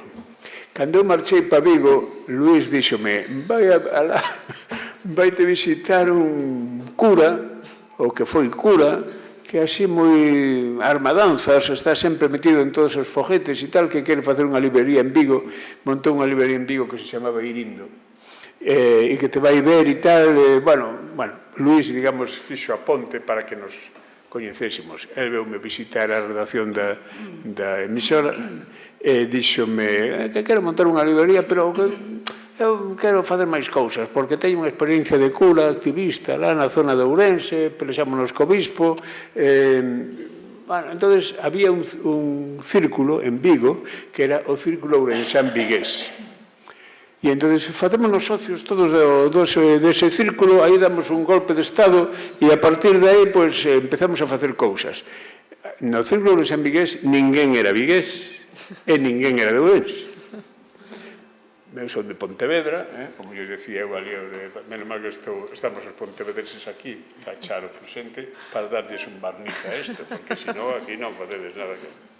E entón, efectivamente, entramos ali no Círculo de San Vigués, un grupo de persoas, onde aparecía por ali de cando en vez Carlos Casares, aparecía de cando en vez Alonso Montero, aparecía Manolo Janeiro, Mantecón, Miguel Anxo Murado, o biólogo que morreu hai pouco, e a súa muller. É dicir, éramos un grupo, non moitos, pero que nos reuníamos ali todas as semanas a conspirar e a ver que facemos, non? Ali dábamos clases de galego, era eu a quen as daba, dábamos clases de informática, había de todo ali dentro. E os que realmente eran socios do Círculo de San Vigués, que eran uns ourensáns que se dedicaban ao negocio inmobiliario, estaban metidos nunha esquina xogando tute. Entón, o pacto era, deixo xogar o tute, que sigan xogando tute, e nos facemos. E, efectivamente, ali empezamos a facer cousas, e montamos ali, os magostos, a romería da caída da folla, toda a arriba, e movilizábamos as festas de Castrelos, o Día das Letras Galegas, que metimos miles de persoas en Castrelos para celebrar o Día das Letras Galegas, cando aí non había nada e tal. E todo iso co entusiasmo e o voluntarismo, porque non se pode dicir outra cousa, daqueles 4, entre os cales estaba María Xosé Porteiro, e Malós, que está ali detrás. María Xosé era unha chica guapísima. Ainda, Con uns pantalóns vaqueros que metían menos. Pensei que vas a decir de coiro, que son os que leva hoxe. Sempre traído de coiro. E se dedicaban ao teatro, estaban metidos no mundo do teatro e tal, non? Ali cada quen tiña a súa neura, non? Logo seguíamos a pegar cartéis, a prol da lingua galega. O único que non saía a pegar cartéis que se negou foi Alonso Montero, que dixo que el non tiña edad xa para andar a pegar cartéis, entón deuse de baixa. Deuse de baixa, que decir que deixou de asistir.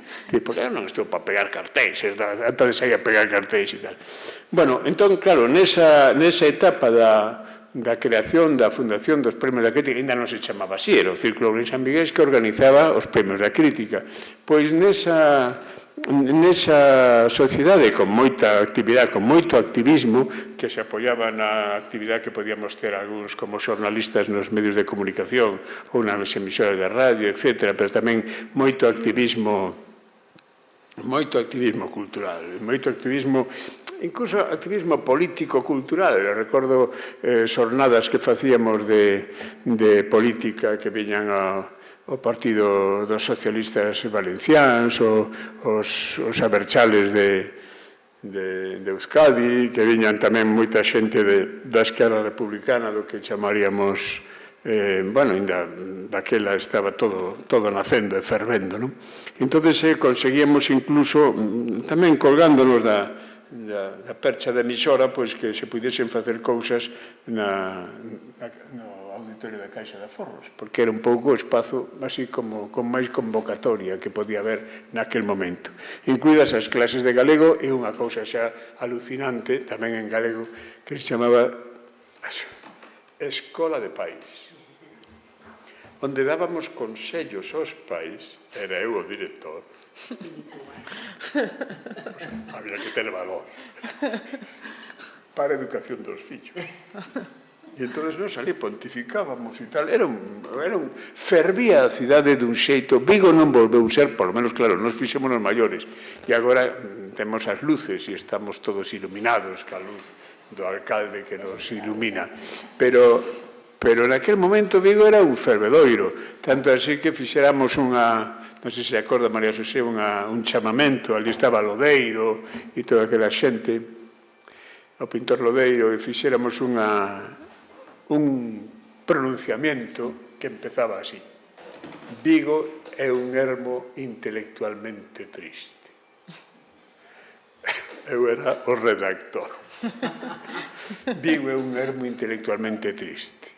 e alá nos pronunciamos públicamente e tal.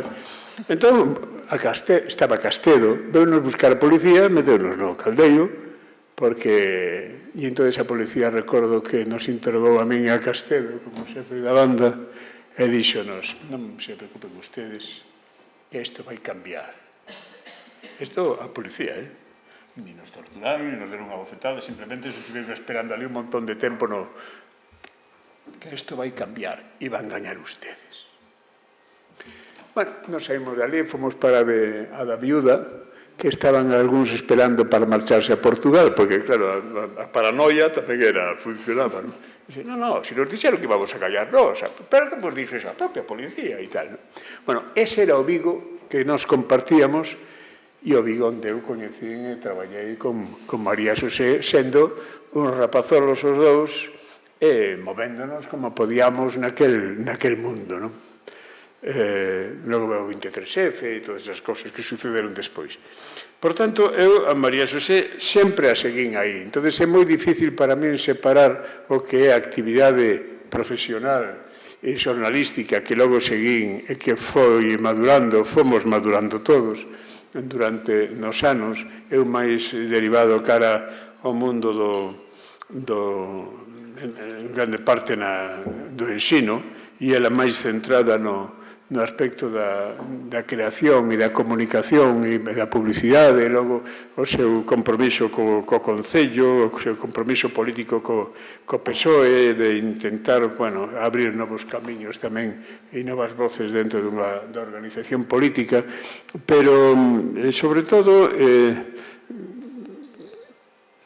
eu coñecina tamén cando empezou a traballar no ámbito, por exemplo, sempre como xornalista, en levantar Celso Emilio Ferreiro, por exemplo. Agora, Celso Emilio Ferreiro era unha das referencias del, con ela e con Xosé Antonio Perozo, e incluso para dar a coñecer a nova realidade como xornalista. Por exemplo, hai un libro que a xente non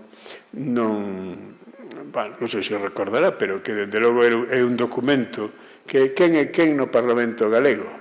Quen é quen no Parlamento Galego na colección que movía Xulián Maure, que andaba tamén no fandango.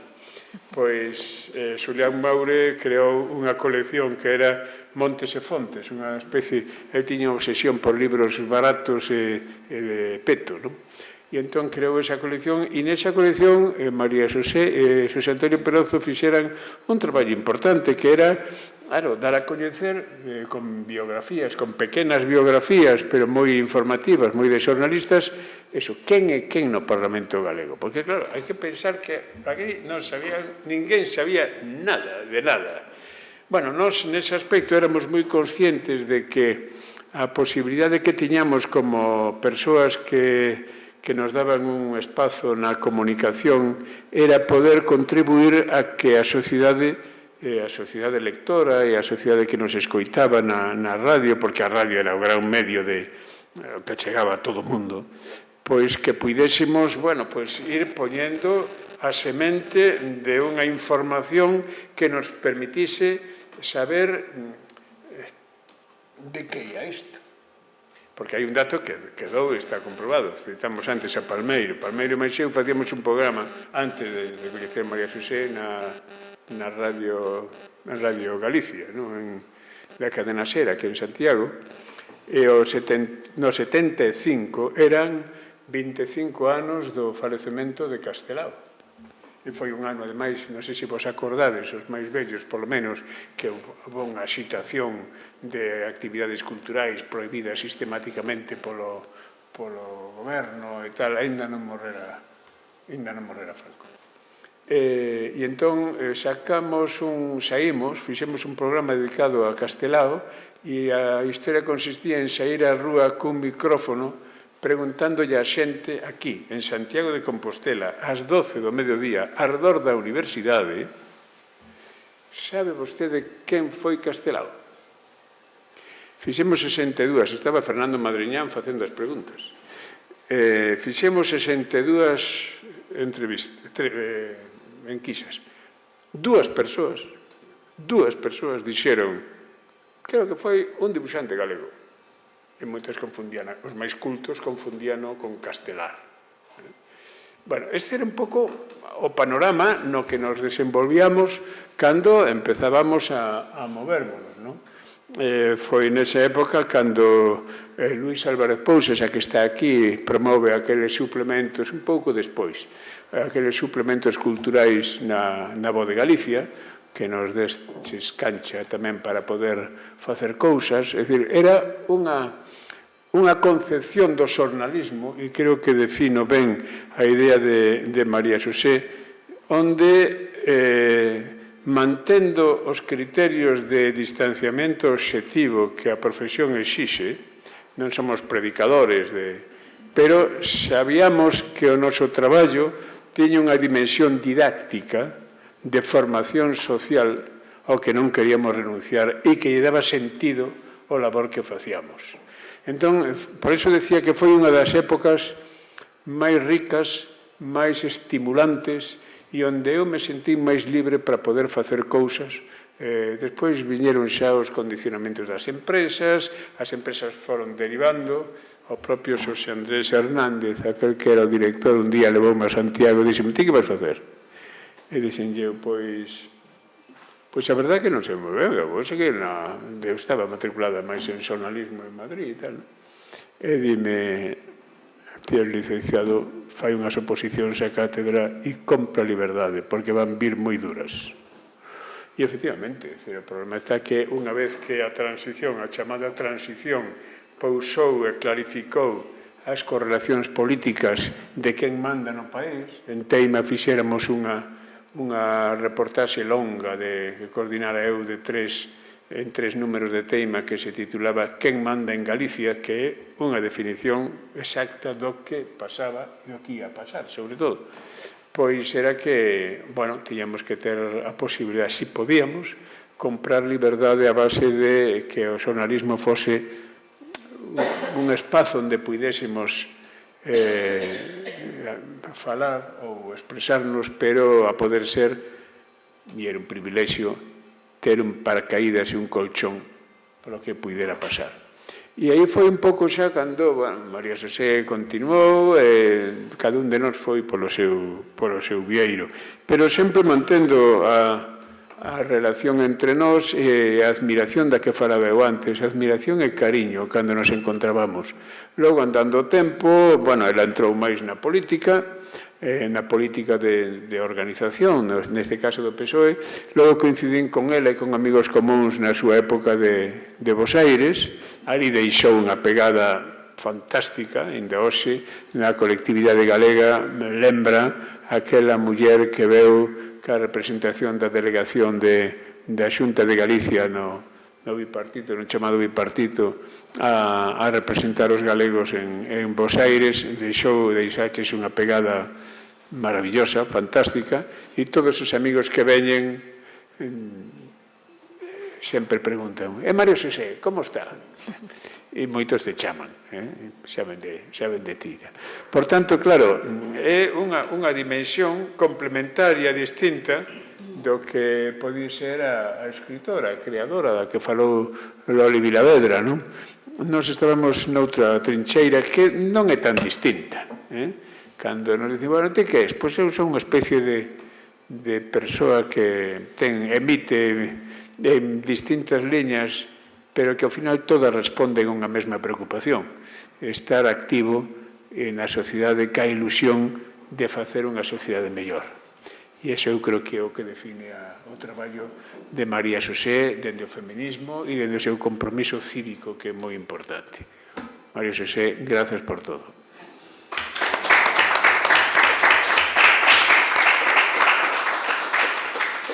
Ben, saíron varias cousas aquí que quería recuperar, eses deberes de que María Xosé escriba esa novela viguesa, esa persoa idónea despois do que acaba de contar Víctor.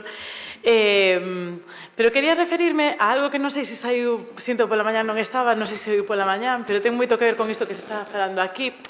E é que María Xosé Porteiro, eu non sei se lograches en algún momento comprar a túa liberdade, me parece que pagaches moi caro non ter comprado a liberdade en un determinado momento, refírome a cuestións de conciliación, Pero sí que quería recuperar un momento que te fixo célebre dentro e fora de Galicia, que ti fuches a persoa que acuñou a denominación da movida. Eu creo que iso hai no que dicir hoxe aquí, e ademais precisamente con eles, porque eu creo que falaba antes das xeracións do medio. Loli, ti creo que eras un pouco nova, non? Ainda non estabas nese mundo, digamos, da movida propiamente dita, pero... A movida máis ben era Viviano, Pero, bueno, no, perdona, a movida é siniestro total. Nos estábamos máis nos cantautores militantes. Claro, a ver, aí a min aquilo del siniestro total non o acabei de entender. O que se refire, Inma, que ten razón, é que eu publiquei esa palabra nunha reportaxe en El País, claro. Que era coñecer fora, pero eu contaba algo que estaba pasando aquí e que se chamaba movida. Exacto, ese é o que eu... Ese escapulario. Bueno, pero creo que é un escapulario moi importante, é dicir, Loli se estaba referindo a ese vínculo que ti tes coa cidade de Vigo, non? Que de alguma maneira é o que te acredita, non? Para poder escribir esa novela que lle falta a Vigo. Curiosamente, unha cidade con tantísimos escritores moi importantes, pero en realidade Vigo non ten a súa gran novela, non? Santiago está cheo de novelas escritas por xente que non é de Santiago, curiosamente, incluso por vigueses, non? E, sin embargo, non se escribiu esa novela de Vigo. E de alguma maneira, pois eso, María Xosé Porteiro estaba nese fervedoiro, non? Que describiu tamén Víctor, dese caos de cidade, non? Que ainda perdura a pesar da orde aparente das luces navideñas, non? Que estamos na cidade do Grinch. Entón, ela viu todo iso e soubo dar conta diso, non? Que o que fai o xornalista, facer a crónica de un momento que o mellor o resto da xente non é capaz de percibir porque está dentro, pero ti fuses capaz de dar ese paso atrás, poñerlle nome, que, bueno, ese escapulario é teu, reivindícao.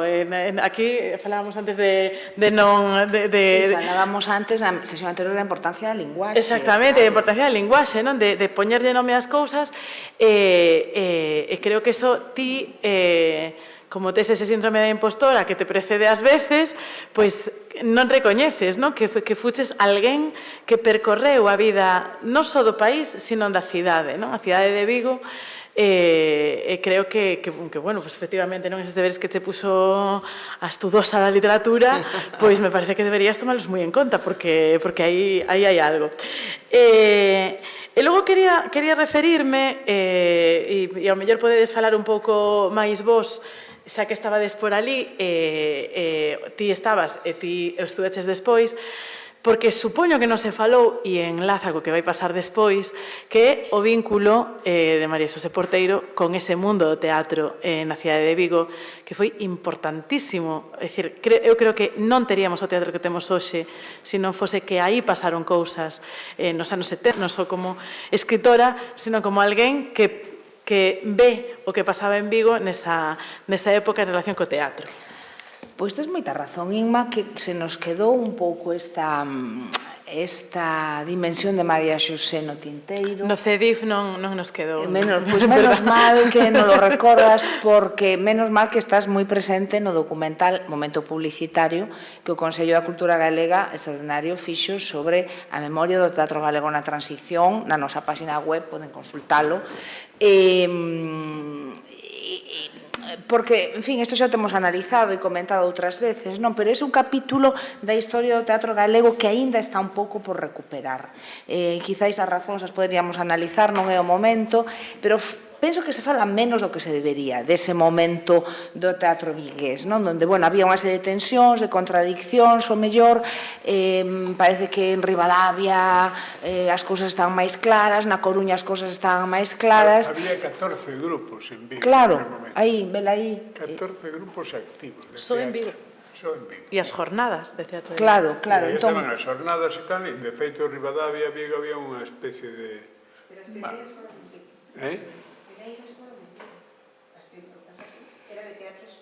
Claro, a iso me refería eu cando falaba de tensións e de contradiccións, non? Entón, certamente, penso que agora é algo que temos que recuperar desde unha perspectiva xa máis histórica e de análise. Bueno, a xente que está agora dedicada a investigación teatral algo fixo, pero penso que aínda nos quedan aí deberes e aínda nos quedan arquivos nos que esgarabellar e hemeroteca da que tirar. Penso que aínda non está todo feito. Temos aí como mínimo algunha tese de doutoramento máis pendente. Esta tese de Dolores Milor, Claro, que fixo, claro. pues está... Claro, como pasa con estas teses, non? Un pouco fácil de atopar, pouco visible, non? Non falamos o suficiente, quizáis, non? De todo eso. Pero ao final, isto que ti pos protagonistas. sobre a mesa nos fala dunha cidade moi viva, dunha cidade moi dinámica, fálanos tamén dun galeguismo vigués polifacético, non? Moi arraizado na vida da cidade, moi a pé de pub, a pé de rúa, a pé de asociación. Non sei se isto é unha singularidade do galeguismo vigués daquel tempo, pero eu penso que permeou a vida da cidade. Aquela xente, o que fixo aquela xente naquele momento deixou pegada na vida da cidade. Non me parece casualidade, aquí me quero poñer un pouco reivindicativa, que Vigo teña un alcalde socialista. Nos pode gustar máis a Bárcena, que Eso posterior. por eso decía que non nos esquecemos, Mulieribus, que vai estar despois aquí presente, está por la amizade de María Xosé Porteiro con Dorotea Bárcena. María Xosé foi, de alguma maneira, alguén que a reivindicou, que a soubo volver traer sobre a mesa como muller, non? Tiñamos moi esquecidas as mulleres no teatro, e tamén nos pareceu importante, verdad, Carme, que na túa homenaxe tamén estivese presente Dori Bárcena, que sabemos que te ilusionaría, e por iso tamén queríamos traer sobre a mesa ese teu vínculo co teatro, porque se fala moi pouco, pero estaba aí, como dá conta efectivamente o documental, non? Que moita xente fala de vos, non? Que era un momento difícil tamén para as mulleres que facíades teatro, claro. E por eso creo que ti falabas antes da entrevista con Sonia Vizoso do feminismo como algo transversal, como unha revolución transversal, non?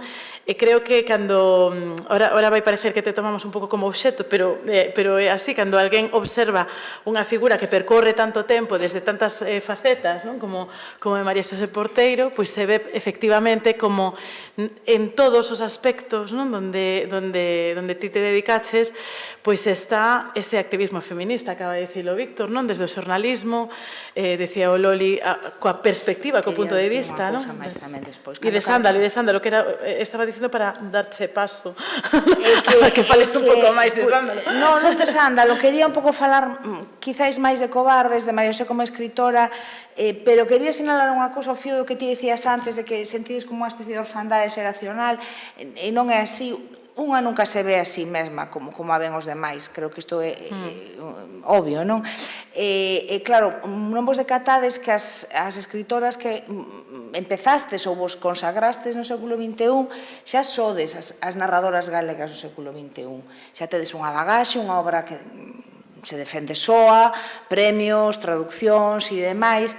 Pero estudando así un pouco a cronoloxía da literatura galega de autoría feminina, que detectamos que hai xa como unha serie de comportamentos xeracionais singulares nalgúns grupos, bueno, disto ti xa temos falado e seguro que temos escrito e lido as dúas, e vexo que María Xosé funciona un pouco tamén como elo xeracional, tiño por aquí exactamente, para que non se me esqueza.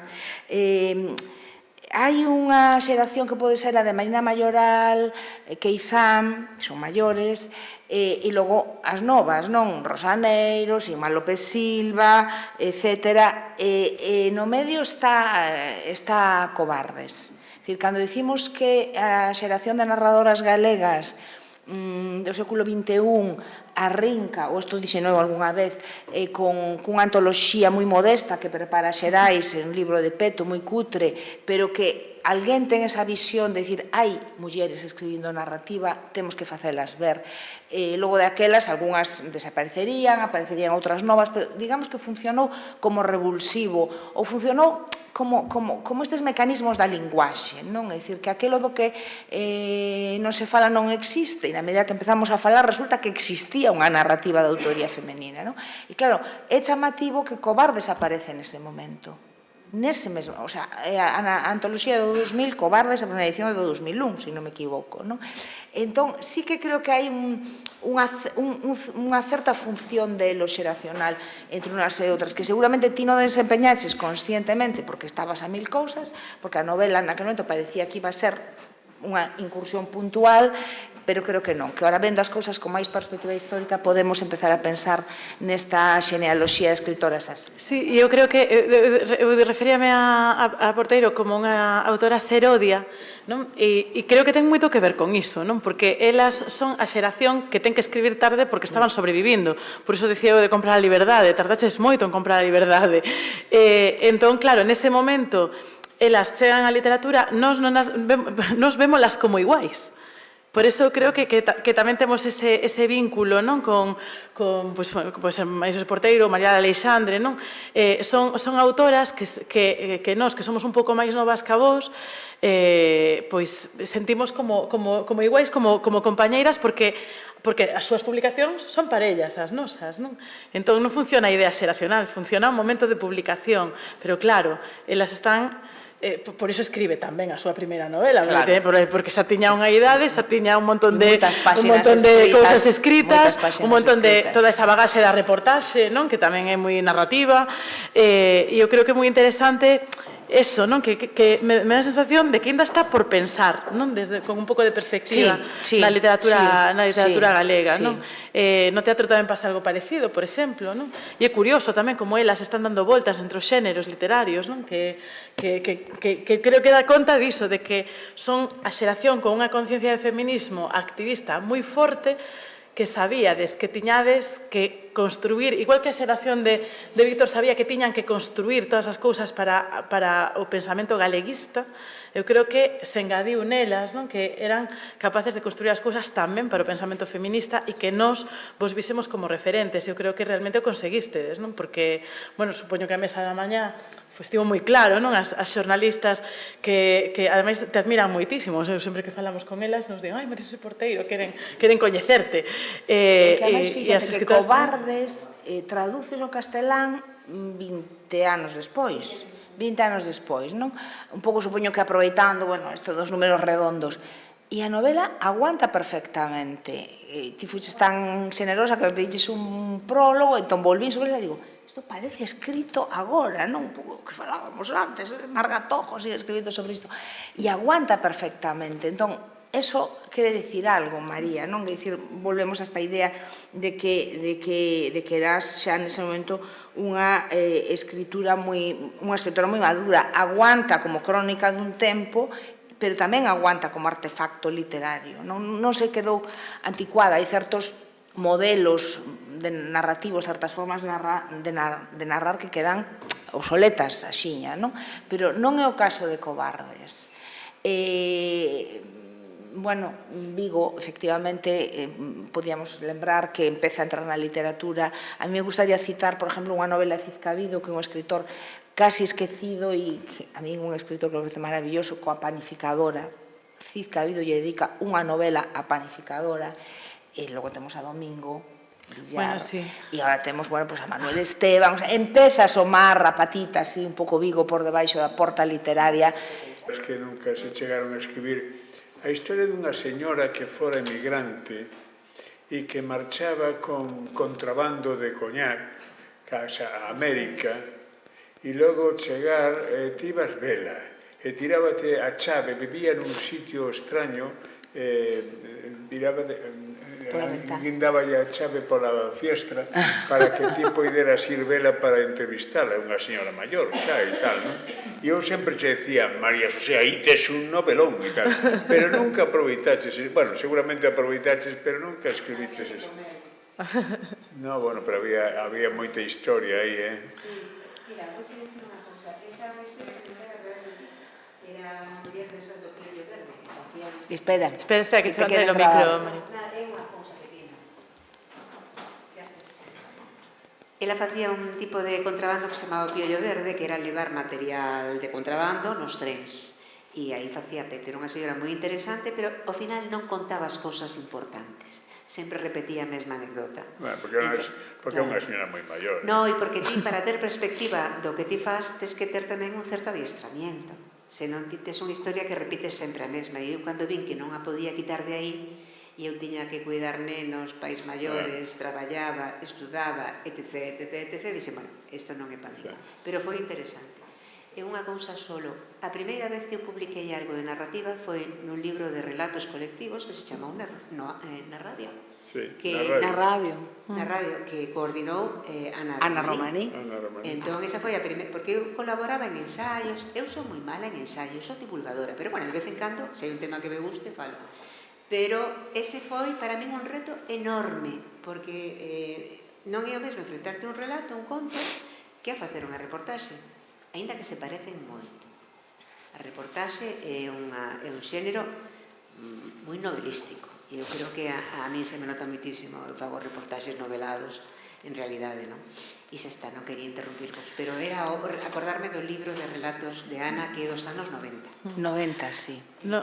Non interrompes, de feito, é o momento de que se alguén do público quere dicir algo, pois é un bon momento, porque esta mesa tiña que ser necesariamente máis curta, porque falta unha persoa e, ademais, porque procede a adiantar un pouco o acto de despois. Estou moi culpable de que a área xornalística se convertise en algo máis literario, porque nas súas páginas podemos desenvolver nun espazo grande o tratamento de temas de personas. E iso temos aquí o culpable. Está, para quen non o vexa, porque estamos en streaming, se está referindo a Luis Álvarez Pousa. Bueno, como xa somos vellos, a verdade é que a mirada cara atrás sempre acaba producindo un certo pudor cando temos que manifestalo en público. Estáme sucedendo últimamente, e eu creo que é tamén un síntoma máis da vellez.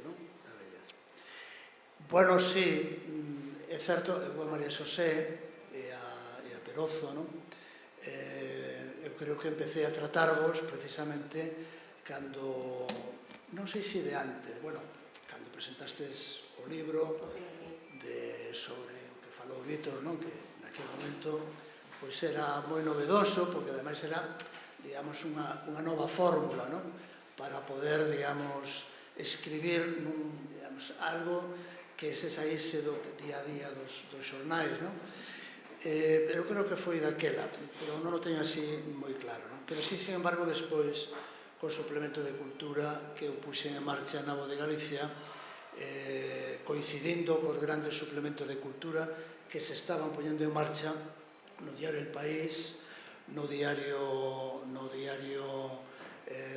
16, que de alguna maneira tamén collían certo aire porque conocíamos con anterioridade outro suplemento no que participou en algunhas ocasións Víctor, que era o xornal Informaciones de Madrid, que era un suplemento de cultura que os que éramos universitarios en Madrid naquel momento debullábamos, porque era realmente do pouquiño que podíamos atopar que poder reflectar un pouco a realidade, aínda que fose a traveso de crónicas ou a traveso de críticas de libros, etc., do que aquel momento era a España franquista. Entón, o suplemento de cultura na Voz de Galicia traballei o indecible para que poidera existir na Voz de Galicia un suplemento parecido, e evidentemente con unha óptica absolutamente centrada no país, na cultura do país, e no contraste entre a cultura do país e as culturas que vían de fora. Aí, bueno, por primeira vez escribe Ignacio Ramonet na prensa de Galicia, porque eu coñecía como crítico de cine, atopárame con el por primeira vez no Festival de Cine de Benalmádena, que era un festival de cine de autor, donde se podía ver o cine que logo en absoluto se podía ver no resto de España ao longo do ano, e ali estaba Ignacio Ramonet e convidei-no a participar no suplemento de cultura e, bueno, mandábanos crónicas de festivais de cine recordo perfectamente de Polonia, estábamos informadísimos, non? A través do que era realmente aquela aportación de Ignacio. Eu creo que o primeiro traballo que publicaches xunto con Perozo naquele suplemento foi unha entrevista con Cunqueiro. Con Cunqueiro, sí. Unha entrevista que ocupaba toda a primeira páxina do suplemento de cultura, non? Bueno, digamos que foi un pouco un reducto no que acabou concentrando as voces críticas que había nese momento no país, e mesmo, bueno, as voces das novas generacións, que aparecían porque era realmente un dos obxectivos era darlle cancha á nova xente, aos novos creadores, tanto escritores como dramaturgos, etc. Desde logo, era o suplemento que rompía co modelo estritamente literario que había hasta ese momento nas páxinas dos xornais en Galicia, en concreto na Voz de Galicia. Na Voz de Galicia había, é certo, un suplemento dominical que se chamaba Los Domingos de la Voz, donde aparecía tamén algo relacionado con cultura, de vez en cando algún artigo de Ramón Piñeiro, etc. Pero, digamos, un suplemento que abrise as portas non só á literatura, sino ao teatro, á arquitectura, a todo o que significaba naquel momento o debate que había sobre a estrutura do territorio, a estrutura do territorio, o que introducía os grandes debates. Por exemplo, agora estáse falando de novo do que foi naquel momento o debate sobre a destrucción do Castromil. Bueno, pois nas páxinas dese suplemento entraron as voces críticas de todo o que se estaba intentando facer e da burrada tremenda que se fixo naquele momento botando abaixo un edificio como o do Castromil.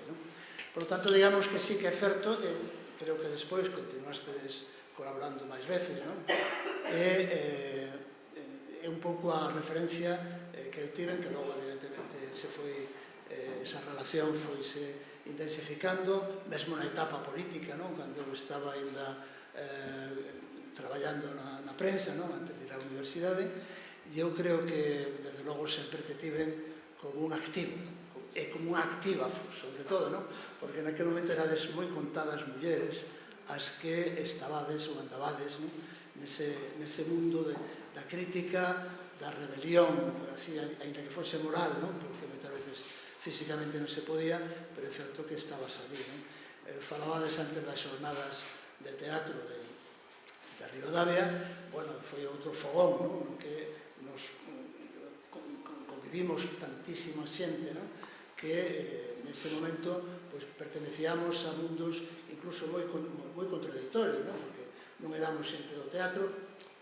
Eu pasara así rapidamente por unha colaboración con Histrión 70, que era o grupo que había en Ourense a principios dos anos 70, incluso fixen de actor nunha representación de Ionesco, unha obra de Ionesco, pero, digamos, de pasado. Pero en Ribadavia había de todo, arquitectos, periodistas, o que realmente estaba ali máis extraño éramos casi todos os que íbamos a aplaudir a xente do teatro.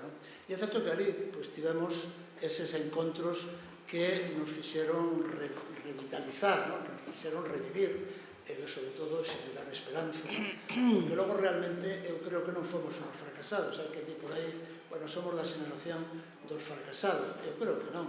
Creo que somos realmente unha xeneración a daquel tempo, unha xeneración triunfadora, moralmente triunfadora.